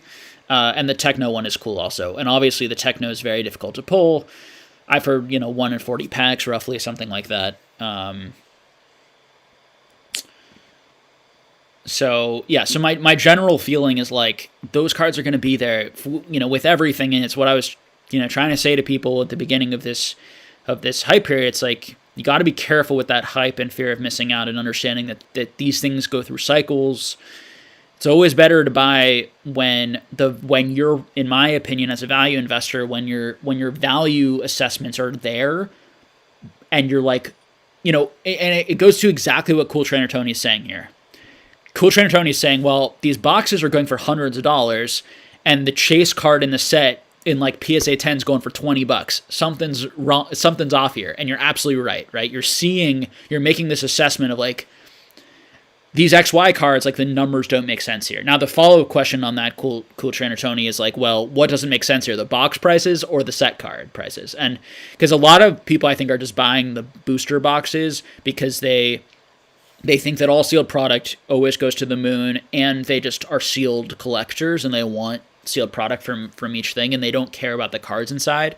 So you have to be careful with that sort of stuff. But it goes to that point in my view, the best way to invest in anything you're going to invest in your life, this is just my personal opinion, is going with your own value assessment, going with your own intuition and sense of what a card should be worth, what a card should be valued. And then but it needs to be based in analytics and data. It's a combination. There's an art to it in terms of, and a psychology to it in terms of understanding what people like, and a taste element of having good taste, we could say, which is really just understanding what the majority of people respond to or like, having that sense where the next fad is going to be and what people are going to enjoy, followed by having a real firm grounding in understanding the supply side, the rarity side, and the intrinsic, evaluations you're going to make on a card. And you're going to do much better in the long run, in my view, if you do that, particularly for cards in places where other people are saying, that's stupid. Like, you shouldn't buy that. It's dumb. No one likes it. Like, when people start saying that stuff and you're like, why? You're not making an argument. You're just saying that can't happen. I've seen that a lot in Pokemon. Unfortunately, I've seen it a lot the other way this year. I've had a lot of conversations with people where I felt like I was making really good, interesting arguments about why I think things are inflated, and people respond with, it can't be inflated, or Pokemon goes up forever, right? These types of hype type responses, but the same thing can happen in the other direction, right? Like, I can say, well, I think that people are underestimating this because people really like this Pokemon. I think this is an old vintagey card. It has an old back Japanese. It's really mint. They're really hard to find. There are all these principles, and I don't understand why people don't like it. And then someone's going to say to you, well, no one likes it. It's too niche. It's stupid. And then you're like, well, I don't really agree. I just think it's missing that hype component or that piece of awareness component.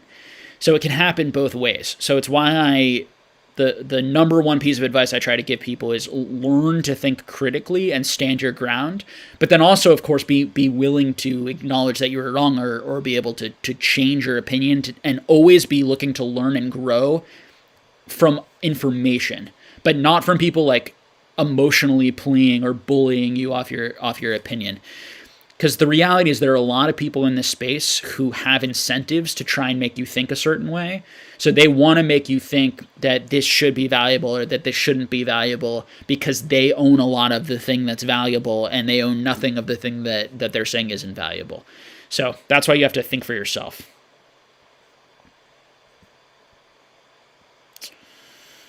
All right.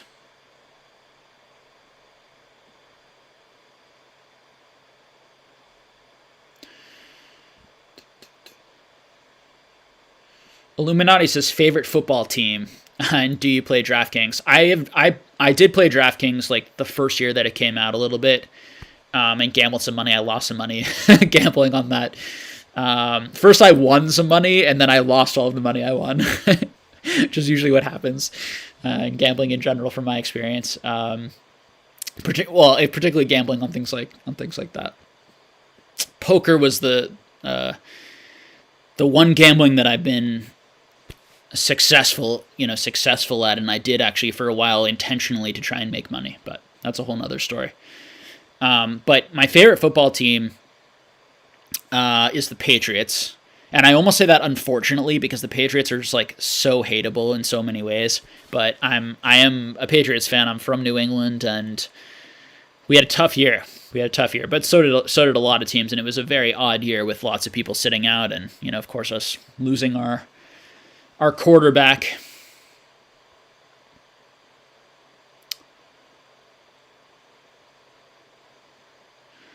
BlazerOp says that he bought a PSA 9 base set for $6K. I imagine and then had to sell for $1.5K. And then Blazer says because he panicked they were going to go under 1K. And so I think that the lesson to hopefully learn from that, Blazer, is that it's not like chasing profits and chasing money up and down is not the best way, in my view, to invest. It's very risky. It's a day trading invest. It's momentum investing. Now, momentum investing can be very effective as well, but and that's a whole nother thing. And I should make a video eventually going like way more into detail on that. But like how to momentum invest in a way that like, and again, I would literally just be like, I've read many articles on some of the best momentum investors and saw how they were successful, and they talk about their methods and what they look for in terms of in social media and other sorts of places to predict what the next hype thing is going to buy, and then they buy into it and then sell, very quickly, that sort of thing. But the issue is if you believed that set should have been worth 6,000, but then seeing it go to 1.5K made you feel like now it's only worth 1.5K or even 1,000, is that the type of thing that drives markets way up and way down. Because you believed it was worth 6,000 because people were paying 6,000, and now you believe it's 1,000 because people are selling for 1,000. You're afraid people are going to be selling for 1,000. Instead of making that valuation yourself on what you think the stable price point is going to be over time and what it should be at this point in history, based on a lot of other collectibles that you've researched and. So I don't mean to pick on you specifically, but that is like everyone, like 90+% of the market, I think, is doing that sort of thing. Seismic Shock TV says, do you think HGSS will start to boom? I'm trying to get all the prime cards in each set at the moment. Underrated to me because we will probably never see that artwork again.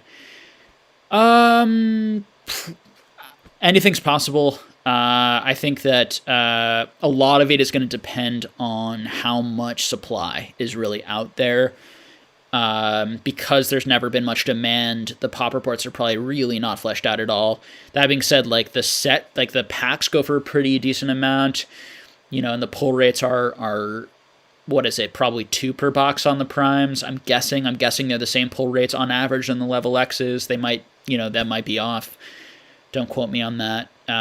But I like the primes. I wouldn't go crazy with them. I was buying a number of primes. I went more heavy into the level X's because I was just getting them at a great deal, and I felt better about those than I felt about the primes.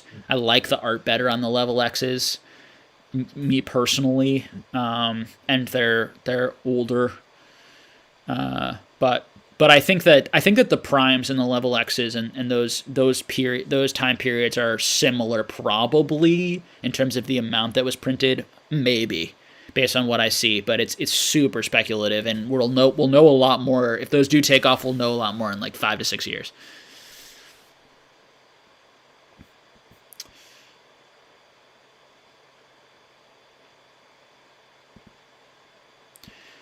Thomas Wren says pull rates for primes are high.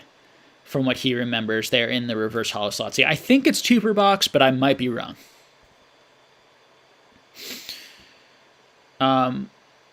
Black Rose says that Black Rose really likes the Harkle Silver Legend cards. I do too. Very, very interesting, cool cards. I'm definitely a fan of those. Oh, Parker Kish is asking about the Turtwig, Chimchar, Piplup, Manaphy, Dialga, Puck.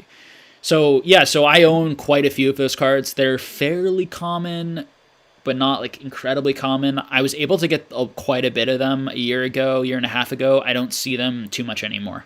I'm not sure how rare they are.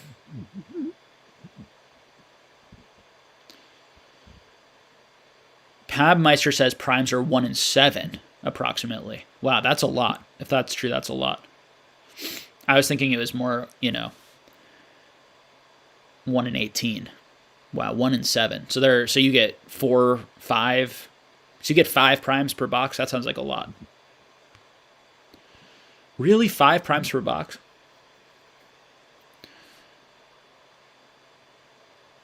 Jose Bernardez says, I drink a shot every time Jake says I was buying that PSA 10 for $20 or less.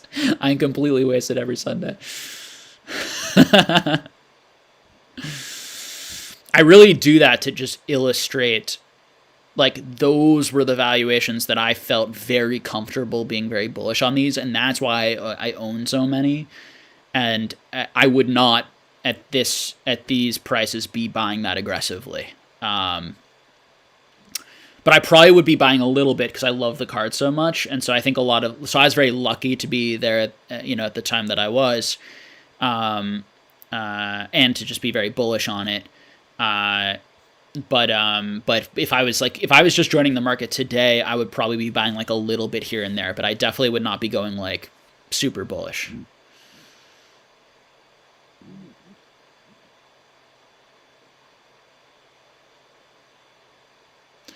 Wheezy Wallace says that past 2 weeks, he's been outbid on the Jungle Evolutions first editions, around $125. Am I being too cheap? So I'm guessing you're saying the PSA 10 EVs. No, maybe for that price, I'm not even sure. Because I know they came all the way down to like 200. If they come down even more, I don't know. Is that just raw or like mint?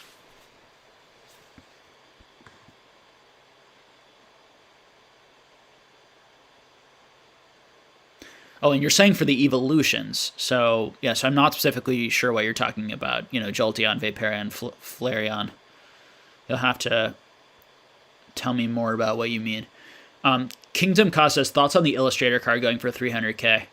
So, I didn't even hear about that, to be completely honest. I've been very busy. Did one sell from Japan, I'm guessing?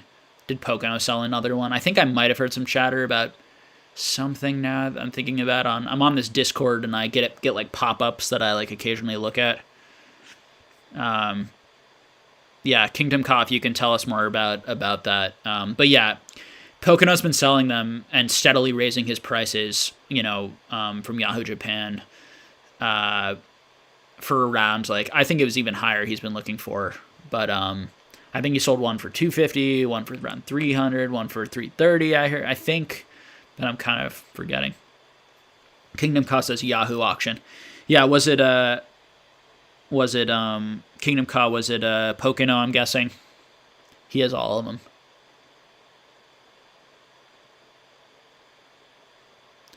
Oh, and Black Rose Collectible says it's not from Pocono. Oh, interesting. I'll have to look more into it.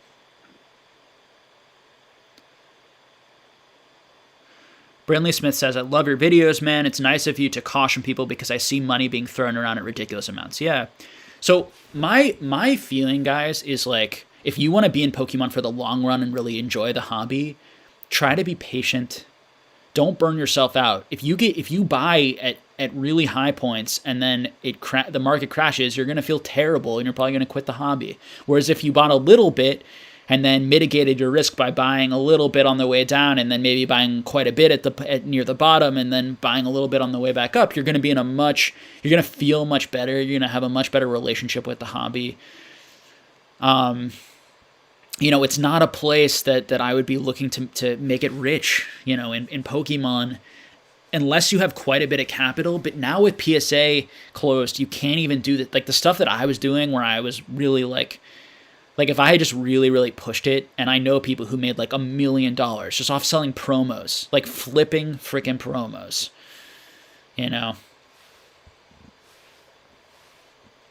buying as many as possible from Japan, like grading them and selling them. Because there's so much irrationality and lack of knowledge, and discomfort, and there was, particularly with grading and how to source these things and all these sorts of things. So there's just so much potential to profit if you know what you're doing.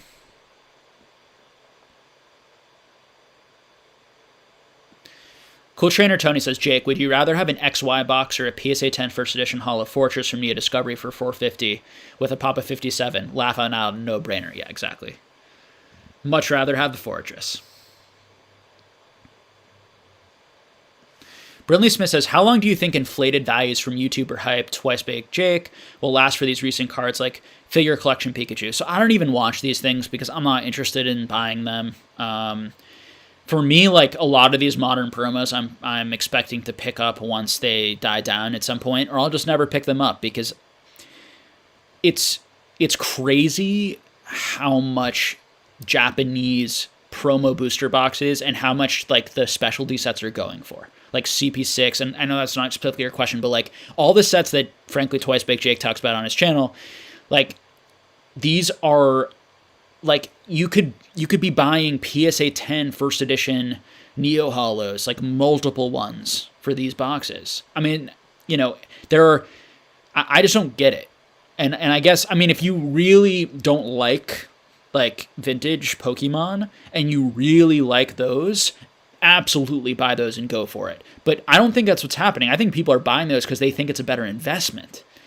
And that's, and they get upset when I say, like I make arguments like absolutely buy it if you like it and enjoy it, but like that's not a good investment.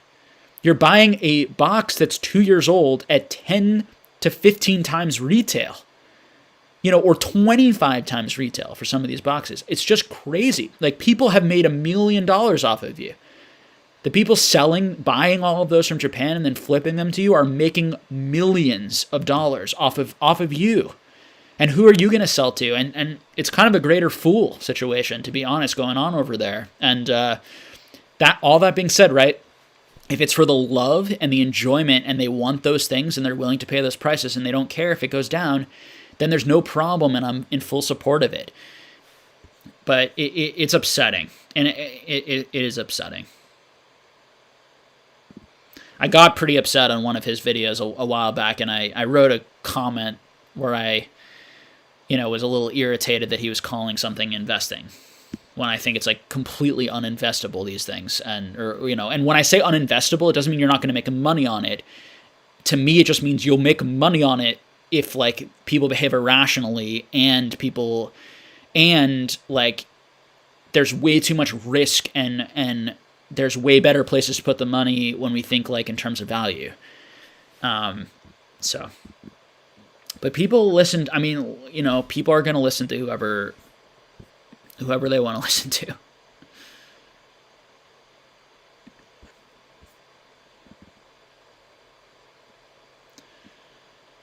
I know people who are literally trying to buy like every CP6 booster box, like every Pokekayun, like they're trying to buy these up and they think these things are going to be worth like tens of thousands of dollars. And if they are, they are. But like, it's just, I definitely don't understand it. I wouldn't pay $200, $300 for those booster boxes. Those are like $50 booster boxes, I genuinely don't get it. I think that, like, to me, those things are so insanely overpriced. But people do. People buy them, and they. Um,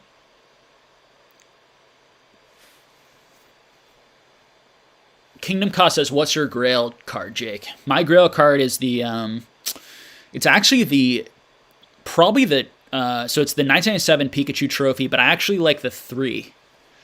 It's probably the 1 and the 3 would probably be 2 of my Grail cards, but and then I still want to buy a Neo Destiny PSA 10 first edition Shining Charizard. And I passed on that card. I should have bought that card when it was a lot more affordable. It was the one card I wanted that I just could never quite get at the price I was looking for. And I was just so patient and unfortunately too patient, because I could have probably bought that card for around 3,000, 3,500. And at the time, to be honest, the cards that I were buying, I made more money than I would have if I had bought that card. But now that card's just so expensive that I just definitely can't pay that kind of money for that card for me personally. Just like not worth it at all.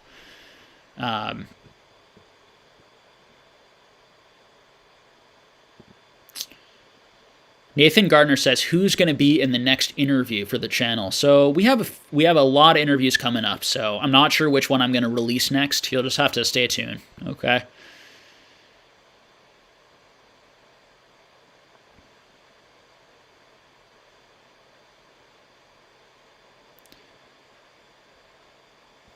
All right, I'm going to head to the bottom of the chat again.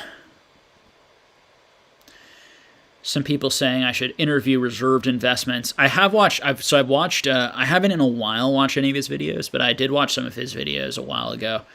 And yeah, I mean, I think that I find some of his videos interesting. I particularly like his videos on like random topics that I don't know about, like he made a video on like China, like Chinese vases, and I found that interesting because I like learning about collectibles that I don't, or antiques in that case, that I don't know very much about. I mean, I would say that I'm not as bearish or as maybe conspiracy theorist as he is on certain things, but we definitely see eye to eye on a lot of things, but I definitely respect him and appreciate his channel and some of the stuff I've seen over there.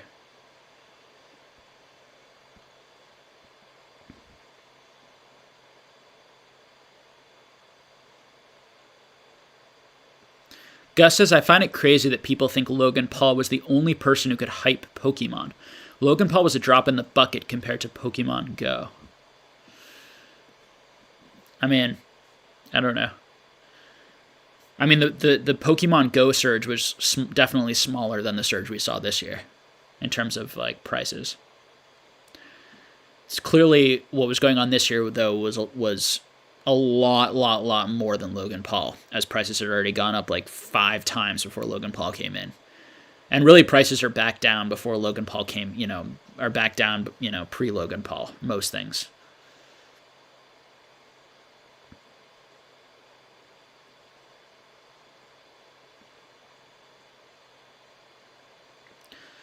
Parker Kitch says, "For investment purposes, you need to be buying the item with the most room for growth, not the item that has grown the most." Yeah, I think that you want to look. Now, sometimes items that have grown a lot can also be items that you feel like have a lot more room for growth based on your value assessment. But definitely what you're looking for is room for growth, and you're looking for reasons why this item is going to grow more. It's one of the major one of the biggest issues that people have is when they see prices going up, they equate that, oh, that's a valuable item that I should buy, when in reality you should have the opposite effect rationally, right? When prices go up on something, you should say, okay, I probably shouldn't buy that because I didn't buy it before when it was cheaper. Why would I buy it now when it's more expensive? It's the exact same item. Why am I letting these other people tell me what I should pay or what I think something should be worth? Now, what you should do when that happens is you'd say, okay, what did I miss? Did I miss something about this item? You should analyze the situation. Why did that item go up so much?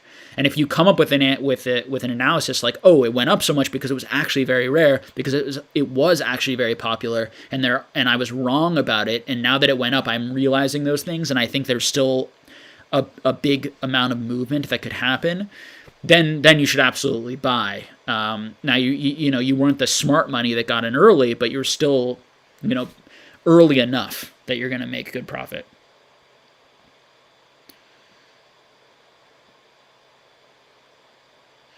Cool Trainer Tony says, it's frustrating when people don't see it. There's nothing you can do for them if they don't want to listen. You can lead a horse to water, but you can't make it drink. Yeah, I don't know. Like, I think that there's a combination. Like, people who disagree with me, I think there's a combination of people who sincerely disagree or believe that they're right. And then there are a number of people who they just have put a lot of money into this, and they want to make money, and they're trying to hype up the market, and so they're disagreeing, or they're writing an angry comment, or they're being like far too strong in like a positive direction because they're trying to convince the people here that you should keep buying and keep putting money in it because they want to make more money. I mean, that's what it really comes down to.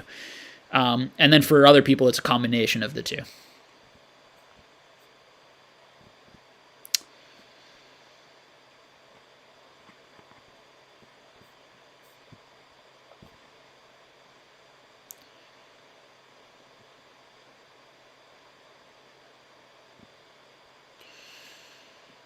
Let's see what else we got.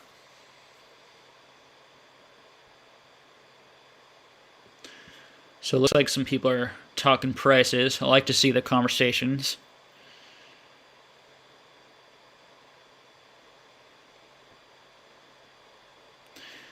Okay, Goldex MyPlay says, Jake, what are your thoughts on Shiny Star V? So I've intentionally not jumped on the Shiny Star V hype train of making videos. Because I'm going to be really strong. This is not a hype channel. I'm not going to make videos on like the new shiny thing. I'm going to do my best not to, unless I feel like something isn't being said about it. So I felt like everything was sort of said. I watched a couple of videos on it.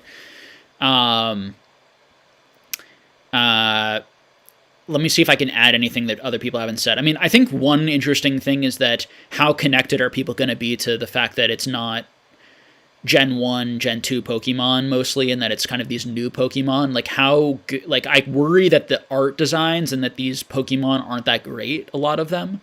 Are kids going to become connected to it? That sort of thing will be interesting as compared to Hidden Fates, which had so many, Pokemon that people have long relationships with and connections to.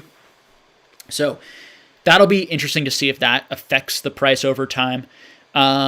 Yeah, the whole thing about Shiny Star V versus Shining Fates, for example, is that Shiny Star V is likely going to be not printed as much. Generally, Japanese have these more controlled print runs where they don't just, continue to sort of dump out product, at random times, unpredictable random times that like causes chaos in the market and causes things to radically fluctuate in price.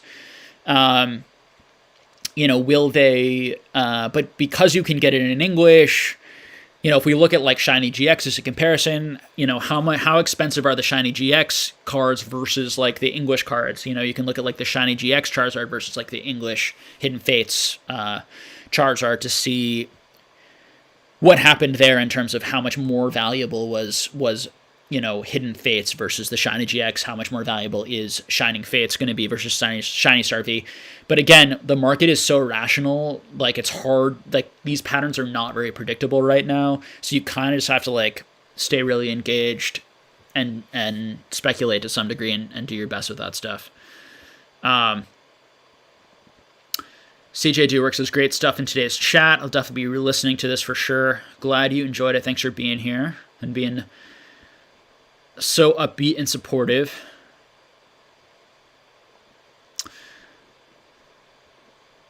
ODV Pokemon says, your most disc-like trophy card. Interesting question. It depends what we define a trophy, but probably like the Unicarp is probably like the high-end trophy card that I would be the most not interested in. Kingdom Cost says, do you smoke, Jake? Should hit a blunt while chatting. It's relaxing. I don't smoke anymore. I did when I was younger.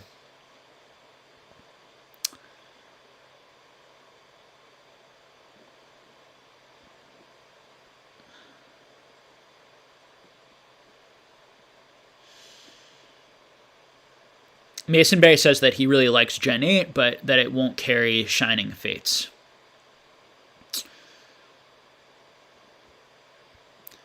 Yeah, it's going to be interesting to see. And we're going to have to see how much they print of it, how many waves of it there are going to be.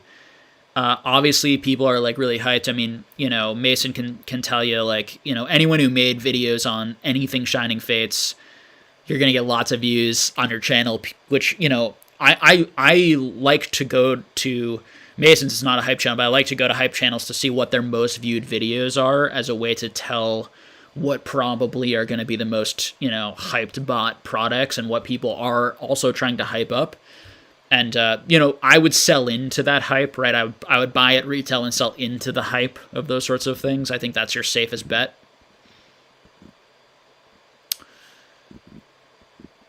The Jam says, do you own any staff cards, Jake? Thoughts on them? Yeah, so it depends what you mean by staff cards. So so there are lots and lots of staff cards in Pokemon. So there are these staff cards that come from these, these modern staff cards that people have, like the, Evolution Staff Charizard so it depends what, which ones you mean. But I'm a big fan of like the World promos and the staff cards from those. Although I prefer the player ones, the stamped player cards. Basic Trainer says, Jake, what do you think about pre-release Clefable? Mixed. I don't own a pre-release Clefable. I've had an opportunity to buy a couple, and I just put the money elsewhere because, for whatever reason, I don't feel a strong desire to own that card. But I think it's very personal. I do think it's like it's cool. I mean, it's an historic pre-release card for Jungle. I think that is really historic and cool logically. I guess I just passed on it. But I don't know, maybe it's because it's Clefable and I wasn't that interested in that card. I think also maybe it was because, I would have probably had to buy it in like PSA 7 or PSA 8. A PSA 9 did come up for sale while I was looking at it, and I did almost bid on it. But I don't know. I'd be more interested in getting like kind of a lower grade one and putting it in a binder type of thing. I'd probably be more interested in that at this point. Obviously if they ever do find a 10, that would be interesting to see what a 10 would go for. The first ever pre-release Clefable 10. People have really tried to chase that down and track that down, so it's unlikely, or there's probably a decent chance it doesn't exist. Shanky Shark says that he's new here. What's happening today? Just talking Pokemon. This is a Pokemon card chat. Other CCGs, TCGs, whatever, we talk about life too sometimes here. Just kind of asking questions, having a conversation. Let's see here. Got some more questions. Trying to read through them. Lyndon G says, always love your vids, Jake. Appreciate that. Any take on the idea of a junk slab era as coined by Radar and Squeak? Yeah, definitely like a funny term. That one I agree with in terms of like, it's going to be interesting to see how graded cards stand the test of time. Like these modern graded cards when they're being mass graded. Be interesting to see.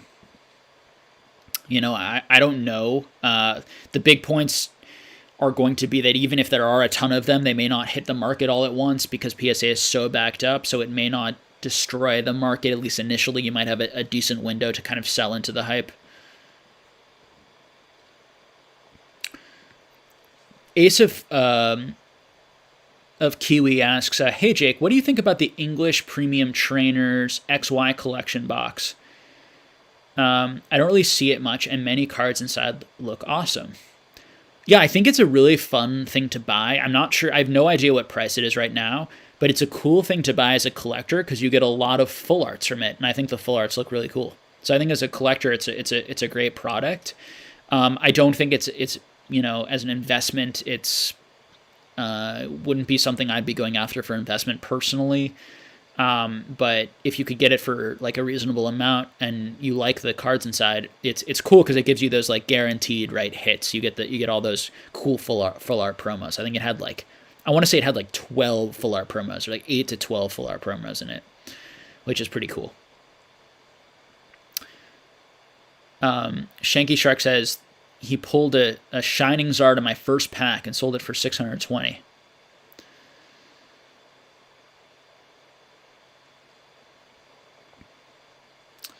Have some new people in the chat today saying it's their first time here. Welcome, guys. Feel free to ask any questions. Max Samad says, off-topic question, which field of psychology are you active in? Thoughts on the correlation between sleep deprivation and cognitive performance?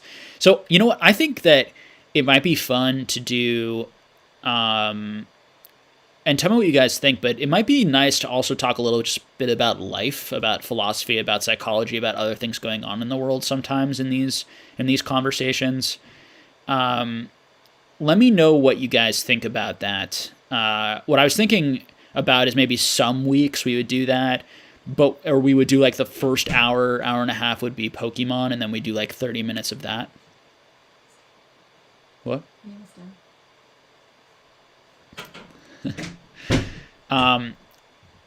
So I'm going to answer I'm going to actually hold off on answering that question because it really takes us into a tangent and a long conversation. But I think that like I love talking about that stuff. I feel like we're all kind of getting to know, we're all kind of, I'm getting to know more of you, getting to know me better. And it might be fun to also just kind of like chat about life a little bit, and kind of see how that goes.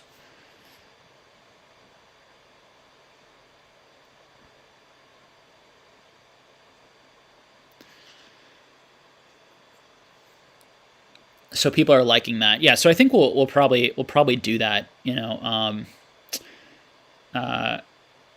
I think it's nice to I mean, we do talk so much about Pokemon, right? It's like, how much can you really talk about Pokemon? And I really appreciate you guys hanging in there for these long conversations about Pokemon every week. And I do think we of course there's repetitive themes that we talk about, but I do think that there are important pieces of information probably in each of these things and some differences. And also some of these lessons I think are important enough that it's worth kind of being repetitive and repeating. But I think it would also be cool to talk about a lot of different topics. So I am going to end today because my girlfriend is definitely wanting me to get off, so that we can, we just moved in today. So we are going to have some dinner together and continue to unpack and get things organized here. But I will have another video for you guys. Let's see. I'll have another video for you guys somewhere in the middle of the week, towards the end of the week probably. And then we'll be back next Sunday for this chat. So I hope you guys will all join me then. Appreciate all the support. All the comments in the videos. Everything you guys do to kind of support the channel. And have created this sort of like nice community that I definitely look forward to engaging with you all and talking with you all each week. So really, really appreciate it. And I will see